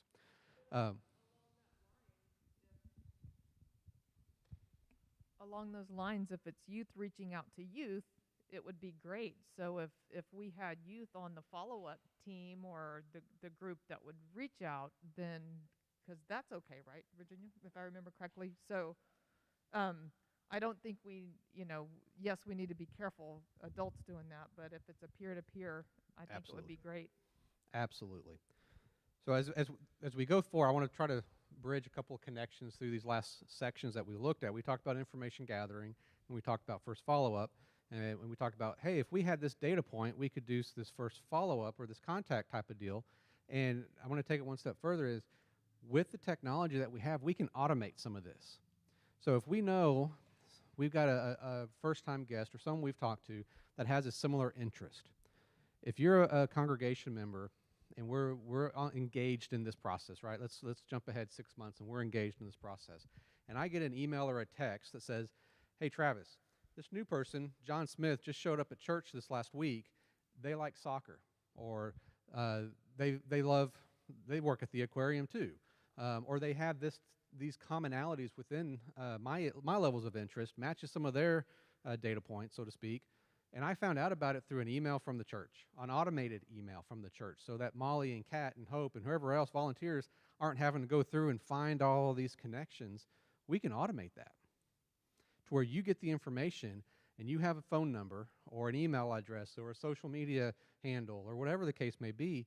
And then as a church, you get to go out and follow up with them, whatever link you have with them. And maybe there's 5 people, they get 5 different links, if you will, with a new member. And now, over the next week or two, that first-time guest is going to get 5 different texts, phone calls, an email, a social media post, or whatever, related to how they are connected to other members of our church. That's the automation. That's the technology and how we really want it to work for us. And that's where those data points come in, and all these ideas come in. Yes, sir. All right, so I'm not a technology person, but I'm liking the idea of the app that you guys are talking about. I used it, and the functionality when we were having that meeting is simple even for me.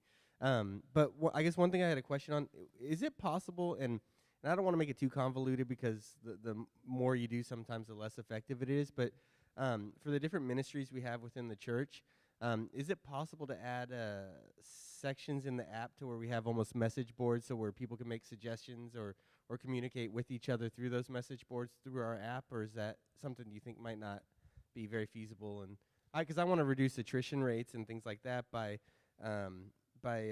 making people feel invested in the church, and I think if they have a group that they're talking to, I don't know if that makes sense what I'm talking about, but it does. Yeah. Whether we link to it through the app or whether we build it within the app, we can figure that out. The technology, we have ways to do some sort of ministry-based direct communication. Is that kind of what you're looking at? Everyone interested in ministry A is able to communicate on their own and have their own little group conversation, something like that. Tons of opportunities for that. So one thing that I'm thinking of right now is, y'all are probably gonna make fun of me for old timey, but the directory, my Grams, she has shown me everyone since like past 30 years. I think the directory has been a great way for our current members to know our current members. And with that directory, I mean, having a physical copy is also important, but also even putting a directory on the app would be great for anyone, whether you want to go with the old-fashioned way of a directory, which has been awesome. Grams, we'll scroll through it on a Sunday afternoon and just say, look, this is this person. She does this. And even in that directory, online directory, you can put Sue Ellen, Prayer Garden, you know? So then you have those tags so that you can go on and say, oh, Virginia is in charge of this. And you can see those tags either on our print directory, on the online directory. But I think the directory is a great way, one, for our current members to know more about our current members. And whenever our current members are aware of things, they're able to tell a new person, oh, this person can do this. Then we don't even have to start consulting those things. But when our current members know more information, it makes it easier when we have new people. Absolutely. So the other half of this that we haven't really talked about, or I guess it's just part of the process, is we're going to gather data, right? We're going to gather information, and it's not just meant to it's all about those connections and how we present that information. It's a whole nother piece, and there's lots of ways to do that. But you're absolutely right. How do we make all the information that we've gathered about current members and future members or just guests, and how do we make it available to anybody safely, right, and securely within the church that may need to create those connections or find the people that they have things in common with? Absolutely.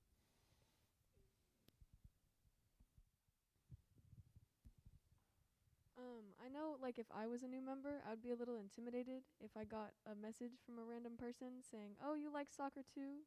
Like, if I had talked to one person about that, and then I had 3 people text me the next day trying to interact with me about one thing, that would be a little intimidating. Like, even if I was just joining something, like, you know, last week, I feel like that would be, I mean, it's a good idea. I think, like, connecting to, you know, new people is really awesome, and I think we need to do that. But I think it would be a little weird, at least for me. Sure. Right. There's lots of, I don't want to say process restrictions or rules or whatever you want to look at. There's lots of things, little details when we start to build this that we need to take into account. And how do we take into account if 20 people have the same interest for one guest, do we send all 20 people that guest contact info so they get 20 people reaching out? No, we don't want to do that. So as we build it, we'll build those things. And that step of that automation about all these different things that you have in common with this person, it may not be the first week that we send that type of information out. It may be something that we later decide that's going to be something we want to send out after we've seen them twice. Maybe we've had 2 interactions at some point with this person. Now it's time for the system will say, oh, it's 2 interactions. We need to take that next step. But the goal is to get the data and then how the different methods that we can reach out to people and have that available to as many people within our congregation as possible. And I think to address what she was saying, we're talking about data that people volunteer on, maybe a form or something. So they would have known they put it down, maybe. I wasn't going to bring this up, but I have a little issue with the word assimilation, and I don't know why. I don't like it, but that's just me. I think what we're doing is connecting. It's kind of like that commercial you talk about. The MME of MS is connections or whatever, so we need to connect. I like that better for some assimilation. I don't know. I feel like I'm a Borg or something. Some strange. Somebody's doing something to my brain. But anyway, that's me. I like the word connection better. And because of the connection, I think what I'm hearing a lot is that we need to access interests, but we might look at that instead of saying, you can connect to people that have the same interest, but we might then be able to alert the congregation, hey, we have a group of people that like to kayak. Would you be interested in heading up a day of kayaking? We have a group of people that like to walk on the beach. Now, I have actually had this thought in my head that I've not acted on. I kind of think God told me to make a walking group, because ever since I saw Virginia at the beach one day, I need to put it out there. So I would like to have a way to do that as a congregant. Hey, I'd like a group of women to go walk on the beach on the first Monday of the month, or whatever would work out. That's the kind of connections I think we can do too. Bigger than just 2 people getting together, but absolutely. You see, getting those data points and saying, hey, there's a need for single moms. There's a need for what do you call it? Blended families. It's like, anyway, enough said. By golly, I think we're getting traction. I do. I mean, those are 2 or 3 great data points that we didn't mention earlier. I love it. All right, y'all. Anything else on follow-up? Any other last ideas, parting comments before we... Actually, I'm going to circle back around to one other thing. All right. So I'm going to take us a step back just for a minute into the information gathering section. I meant to do this before we moved on, and I left my laptop in the back and left my notes, and without those, I'm worthless. So we talked about all the data points we want to gather. What we didn't talk about is what ways to gather that data and record it work for y'all. I know for me, there's certain things that are much easier for me to do if I'm talking to folks or after I talk to folks and I want to put some notes together or put information into a system. I know what would work for me, but I don't represent the whole church.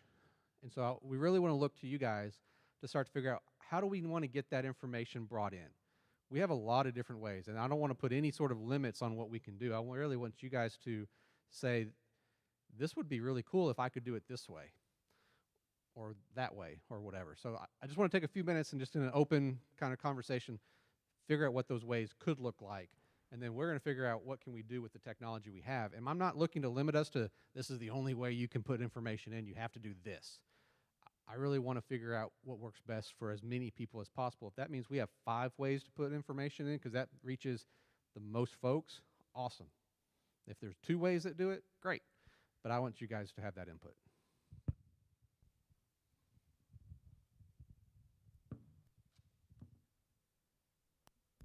One system that would be really helpful, I mean, for the greeters aspect, I'm not a current greeter, but I've done it before, would be that either that Breeze app where when we get home from church, you can either on your smartphone or on the website type in, because by that point, we'd have already put the new person in the system. So the greeter, if you had a conversation with them after church, during church, or later on, that day, you're able to go in there and either on your smartphone or on your laptop, computer at home, go in there and click the person, edit profile, and add in these notes to it. I think that might be a helpful system.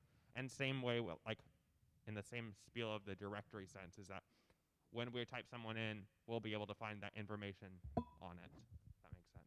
Okay, so directly through an app or through a web interface.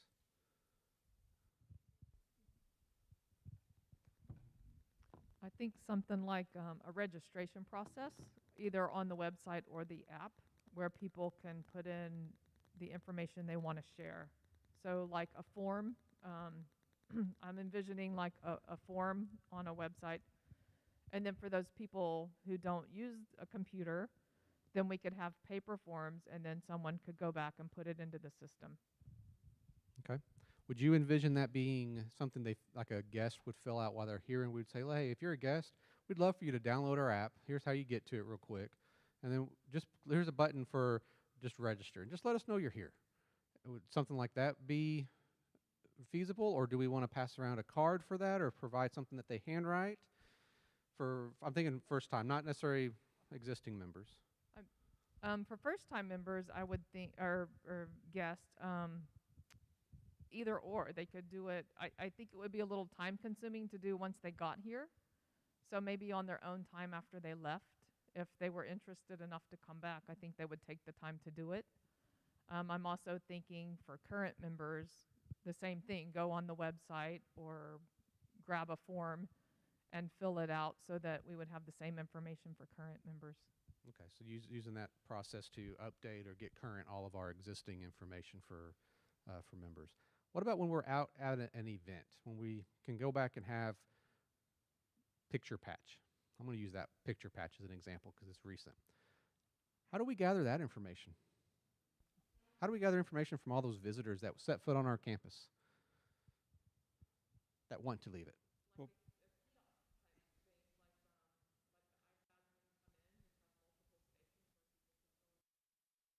okay. QR code. Yeah.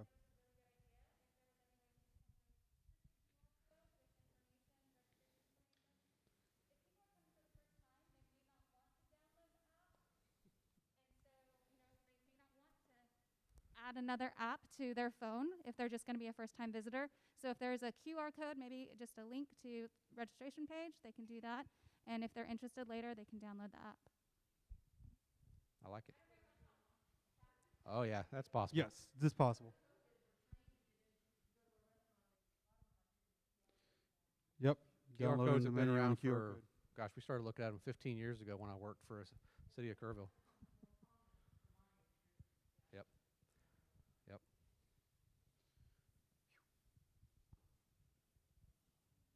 So really, it seems like having the ability to do it on your phone or on a computer, everyone here is kind of, yeah, you know, if I have a phone, I'm good with that. I'm good with putting that in. For the folks that don't, we still obviously want to include them and have a paper option.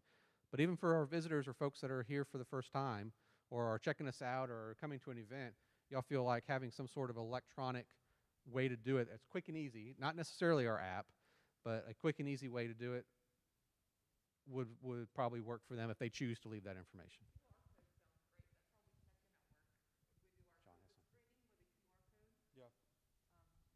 At work, and some of y'all probably know this more than I do, but we have a QR code that we scan and it opens up a form, and that's how we check in at work every day. So a process like that would be great. Easy. I can have that by 4. John had something.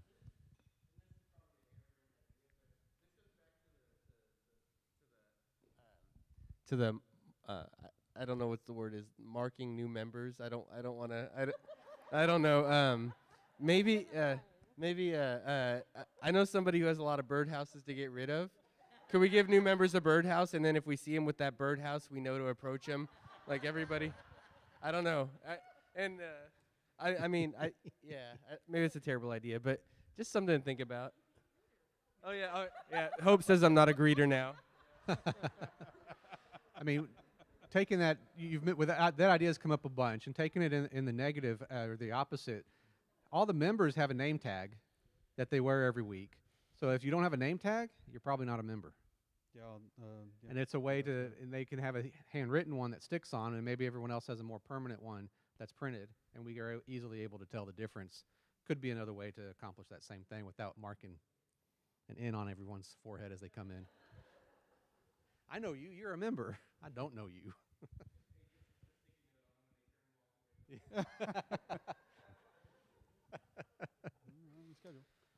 All right. Good stuff, guys. Good stuff. All right. So the connection is going to be our last section that we hit on today because, 1, this is a lot of information. 2, we want to figure out, we want to come back soon and have some really solid, tangible next steps because we need to get these first 4 right before we can move past. And so we want to really hammer in over the next 3 to 6 months these first handful of steps in this process before we move on, and we don't want to put the cart before the horse. So connection. We've talked a lot about connection. I think we all agree on the importance of connection. Right? That's how we get involved. That's how we feel loved. That's how we want to come back and be involved in more and be more vulnerable and open up is through that connection. And maybe we may have already wrapped this whole concept up in all the stuff we've talked about, but we talked about connecting them to other people, and I'm not sure where I want to take this, so please jump in because I'm... Okay.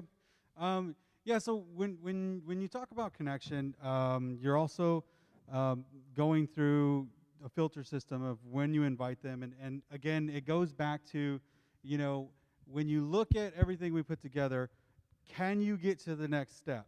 That's like, okay, I'm going to go out and knock on their door. Okay, does that get them to the next step, right? And that's what you want to think about when we're putting these things together and build connections with other people.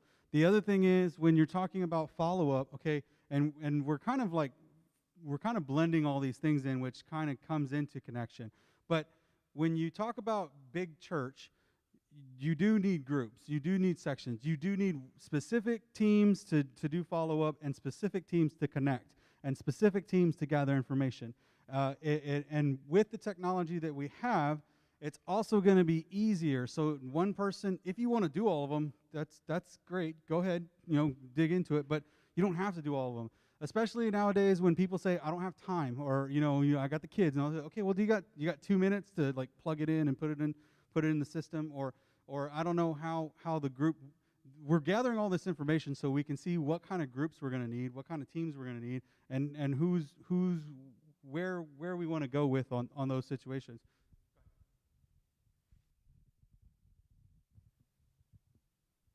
I'm sorry to interrupt you, Javi.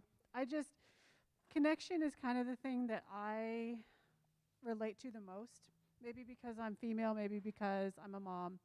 But this is what makes you want to come back. What makes you feel a part of the family. This is what makes you feel loved, right? So somehow you've connected with someone and someone has said, I care enough about you that I'm going to take time out of my day and ask about you or bring you something. This is what makes you feel loved. And this is a very abstract concept. I agree. But we felt like it was necessary to put in here because there's got to be something between follow-up and small groups. This is the decision that's made in the mind that says, okay, I can really be a part of this family. And I think that's what we were talking about. And sorry, I saw you guys kind of struggling up here, and I just wanted to say a little bit more about what I think connection means, and it's why you want to stay. Why do you want to stay? What can we do to form those bonds and to make sure people feel loved?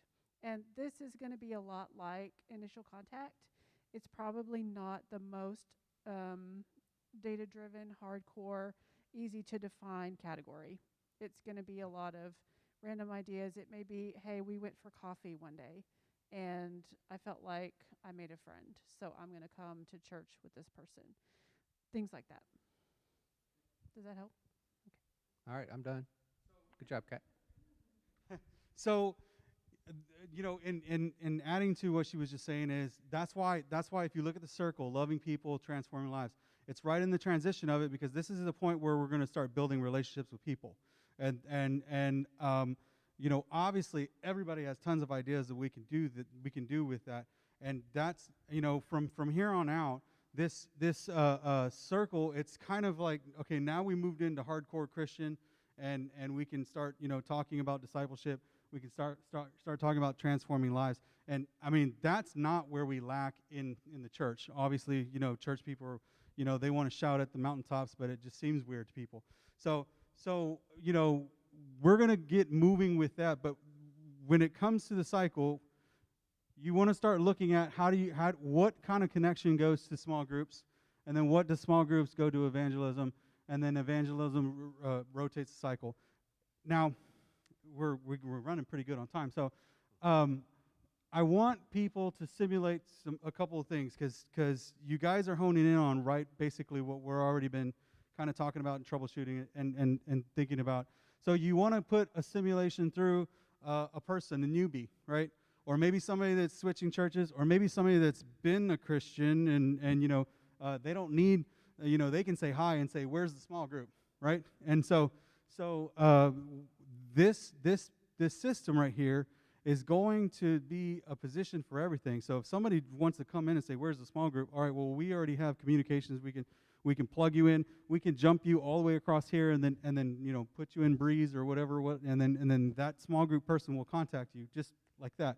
And the reason it has to be that way, though, is because if people leave, if people come and go, the system doesn't change, and we already know what to do. So there might be a leader of the small group that leaves or retires or whatever, but the small group doesn't have to leave because we already have their information, we already have the follow-up, we already have the connection, and we can plug them into the right things. That's what we're going to be able to accomplish when we start launching the app. One thing of connection to me, so I am a tech guy, I don't do emails. Like I said, I check my emails as much as I change my underwear in a day, right? So I'm not an email person. I'm a Facebook Messenger. I have GroupMe, Telegram, WhatsApp. I have every kind of communications that I work with, and I really don't do emails or things like that.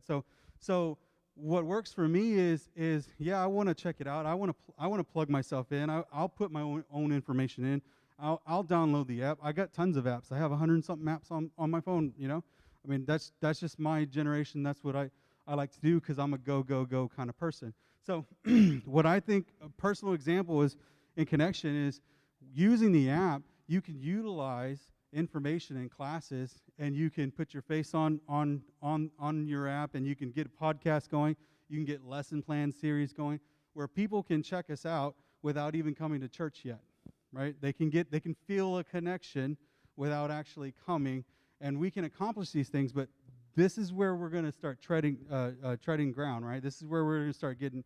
Once we accomplish these first 4, then the other ones are just going to start rotating itself. The other thing I want people to realize is this works for us too, because we are ongoing, growing Christians. We got to remember that. Like, nobody's perfect, and we're never going to hit perfection. So this is for us as well, right? So we need to interact in ourselves. You need to think about yourself, and what would you feel if you run yourself through this, right? And how would you feel? Would you feel loved if you did what you guys just suggested? Would you feel like your life's transforming, like Kat said? Would you feel that, man, this person really cares about me whenever you're starting to come up with your information, right? So I don't know. Do you have any more to carry on? Yeah, so as we I think we're coming to kind of the end of what we wanted to accomplish today. We've got great examples now of how we can do the initial contact. We have great data points that we want to start to collect and build within the technology systems. We know a dozen or more options and ways that we can follow up with people. And I think everyone in here is committed to, at least to some point along this, being a part of this at some point. What we're going to go back and do is we're going to start to build that back-end system. Because again, we're the tech people. We love it. If anyone else loves to build back-end systems, let me know. I'd love to help. But in the absence of that, we're going to start to put these pieces in place. And then we're going to come back and we're going to do some testing with you guys, whoever wants to be a part of it. But as we're doing this over the next couple of weeks, be thinking about, in this process, where is your heart? Where do you have a passion for? Do you have a passion to follow up with people and to get to know them a little bit more? Do you have a passion to ask people hard questions or just surface level questions to get to know them and to collect that information? Do you have a passion just to introduce yourself to people and talk to them and just be known by them? Because there's places in this circle for every one of our personality types. Even if you're the introverts, there's ways to be a part of this. So be thinking about where can I serve in this process? Because we're going to come back and we're going to be looking for folks to take the technology that we build, to test it, to tell us what works or doesn't work so we can modify it. And then we're going to be looking for people to own pieces of this. Because it's not going to work if you wait for Javi and I to do it all. It just won't. He's a great guy. I'm an okay guy. But I'm not going to be, like I said early on, I'm not going to be the one going out talking to everybody I meet on the street. That's just not my gift. But I know it is other people's gifts. Yep. So be thinking about that, and we will come back to you guys in the coming weeks to start to own it. If you have more ideas, you want to add to it, find us. I mean, we're not hard to find. I forgot about. I'm gonna give a little teaser, like about the app. Kat is going to show you the app when she's good and ready. I forgot.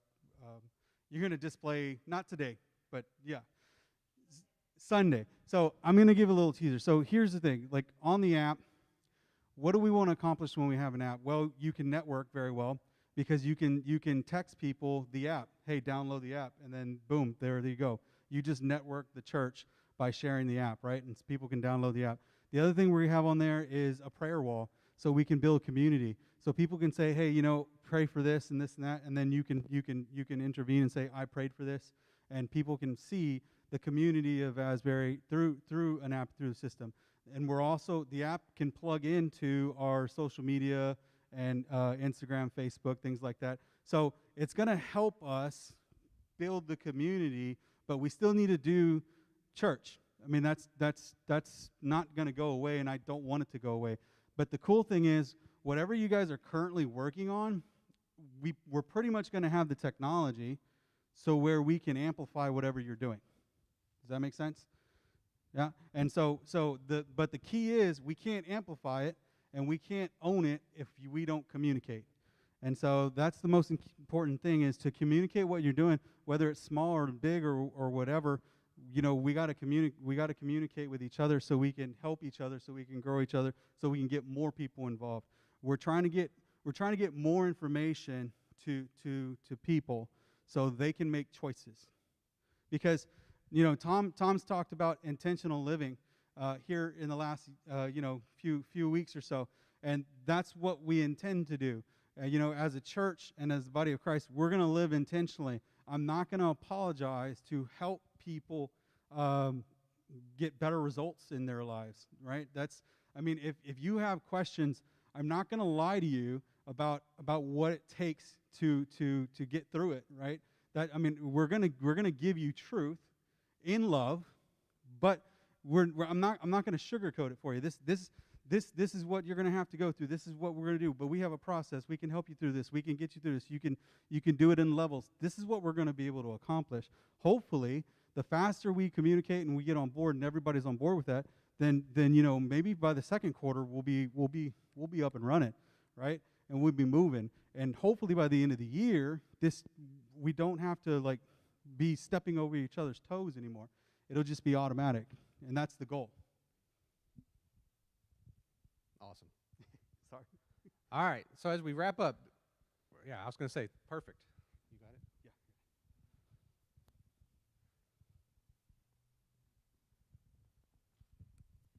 Yeah. I just want to thank both of you guys for what you've done today. This is awesome. This is just a great start in the life of Asbury that we need. So thank you, and I applaud you for that. The second thing is, and it comes after this, but don't lose sight of the fact that we need to plan the same type thing that we're planning for the people that are going to walk through our door, to the people that are going to become our church online, because that we will have a church online that will never walk through our door. Absolutely. But we need to plan how we do connect them and how we get them involved. Absolutely. And then the third thing, and this may come 6 months from now, we really need to start planning for how do we as a church go out and not wait for people to come in. Whether it's the Fresh Expressions Church, some of those, but we need to start looking into that too. Absolutely. So thank you for what you've done. We're happy to be here. So, yeah, and we'll touch a little bit on the app again next Sunday. You'll see it. But I think a lot of the communication strategy was one of the things that's in Vision 751, and having that solid communication strategy. And part of that is, how do we get information and get us out to the world through social media, through online, through that communication? The app will absolutely be one of those. Through videos, I think, is going to become a bigger part of what we do. Short video vignettes, if you will, 2 to 5 minute little comments. That's kind of what happens online now. Everyone films themselves and uploads it. We'll have the capability of doing that. Communicating through CAT, what activities is the church doing, and knowing what is our congregation passionate about, what are they out there doing on their own? How can we support them as a church if we have, if we're going to go build a birdhouse, instead of John building 600 of them, we all show up, we build 6,000 of them. What can we do with that if that's a ministry we want to do? But we can do it when we all know, and we all have that single-minded direction we're going, and we're investing our time and resources in the same stuff. There's a way to do it through a shotgun, and there's a way to do it with a more direct approach. And I think where we are, this is Travis speaking, I think we really need to narrow our focus in some ways and really hit certain areas really hard and be really intentional in some of our direct ministries, so we can build that bigger footprint, so we can go through this cycle, and then instead of having 100 people show up at worship after we go through it, now we have 150. Now we have 250. Now we have 500. And I think as we start to do that, if we are targeting where we're spending our time and our efforts and our energy, we're going to see just amazing impacts. Yeah, and here's a perfect example, guys. What Carol just said is okay, online people. All right, today Tom had suggested to everyone to send out a video of being thankful or grateful.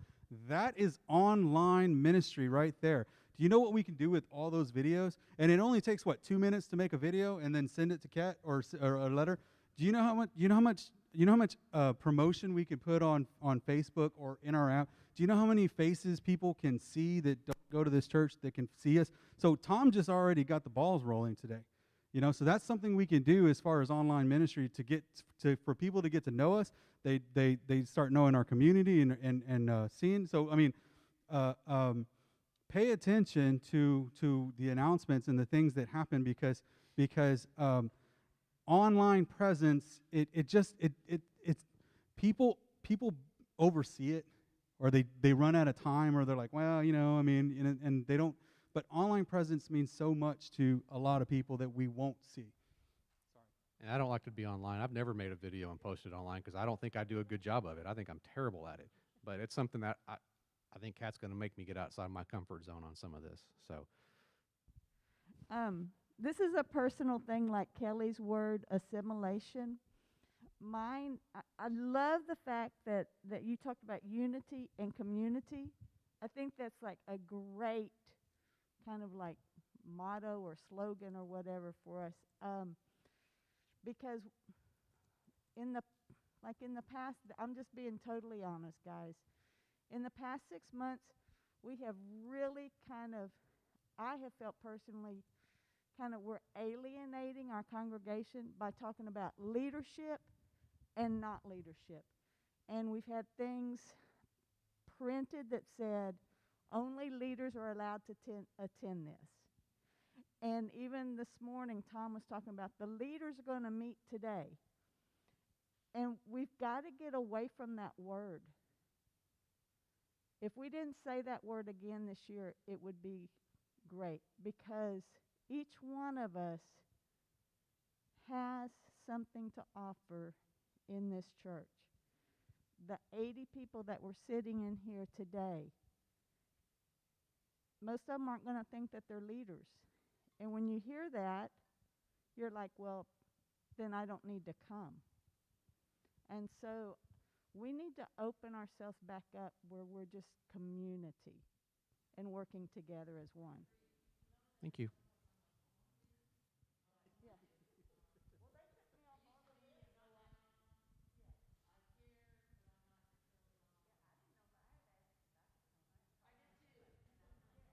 And that's a great point. And I think the thought process behind that term is we're all leaders of this church. We're all leading people to Jesus. We're all involved in ownership of the church and where we're going and how we get there.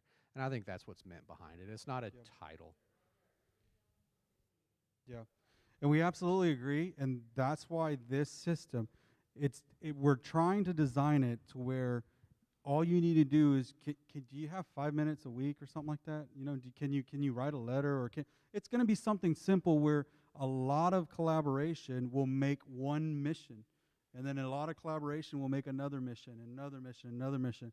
It'll keep things simple, but it's going to make it look so grand.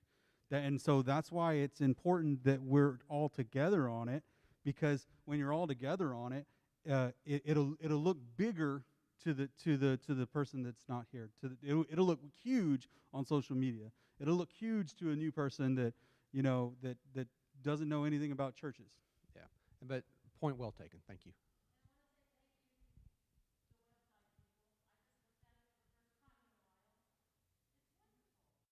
It is a great website. It is. It's wonderful.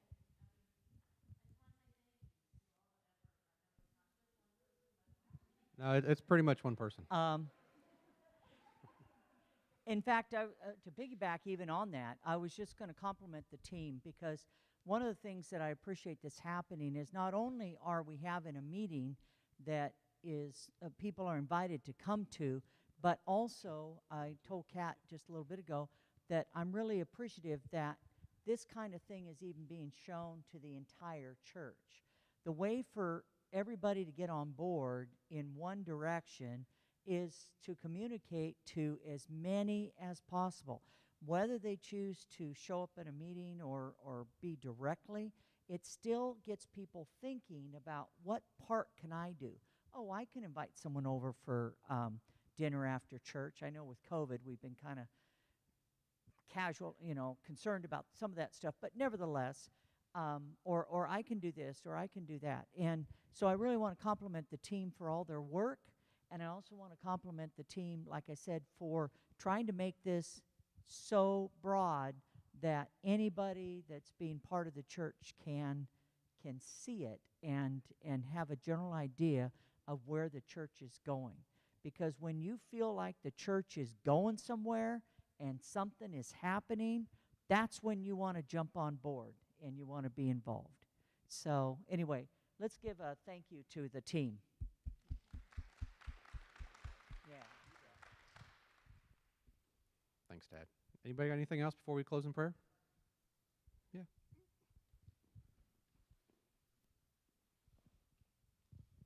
Tad has more or less said it all of what we were saying, but I do reiterate as a pastor that's still here, and as far as I know, I remain here for a while, the last I heard. But I do commend you on being here today and taking your time and showing your leadership skills, but more importantly, your dedication to our Lord and Savior Jesus Christ and wanting to move forward, not just to be stagnant and not worry about what's been in the past.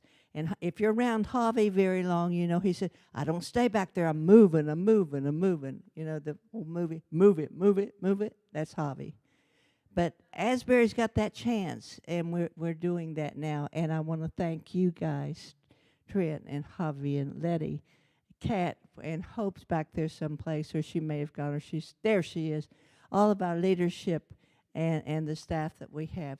But thank you so very much. And I would like each of you, if you would stand, I know you're ready to stand. And I would like for you to pat yourselves up, lift your hand high in the air. Now lower it on your back. Pat yourself on the back.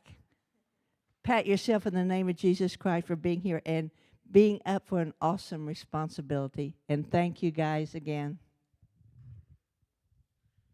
All right, guys, let's close in prayer real quick. Father God, thank you for this time today. Thank you for this group of dedicated servants here who are willing to spend their Sunday afternoons brainstorming and learning and getting excited about a new chapter in Asbury and a new set of opportunities to serve you and to serve your sheep, Lord. Help us to be good shepherds as we leave here tonight. Keep us excited. Keep things moving forward, God.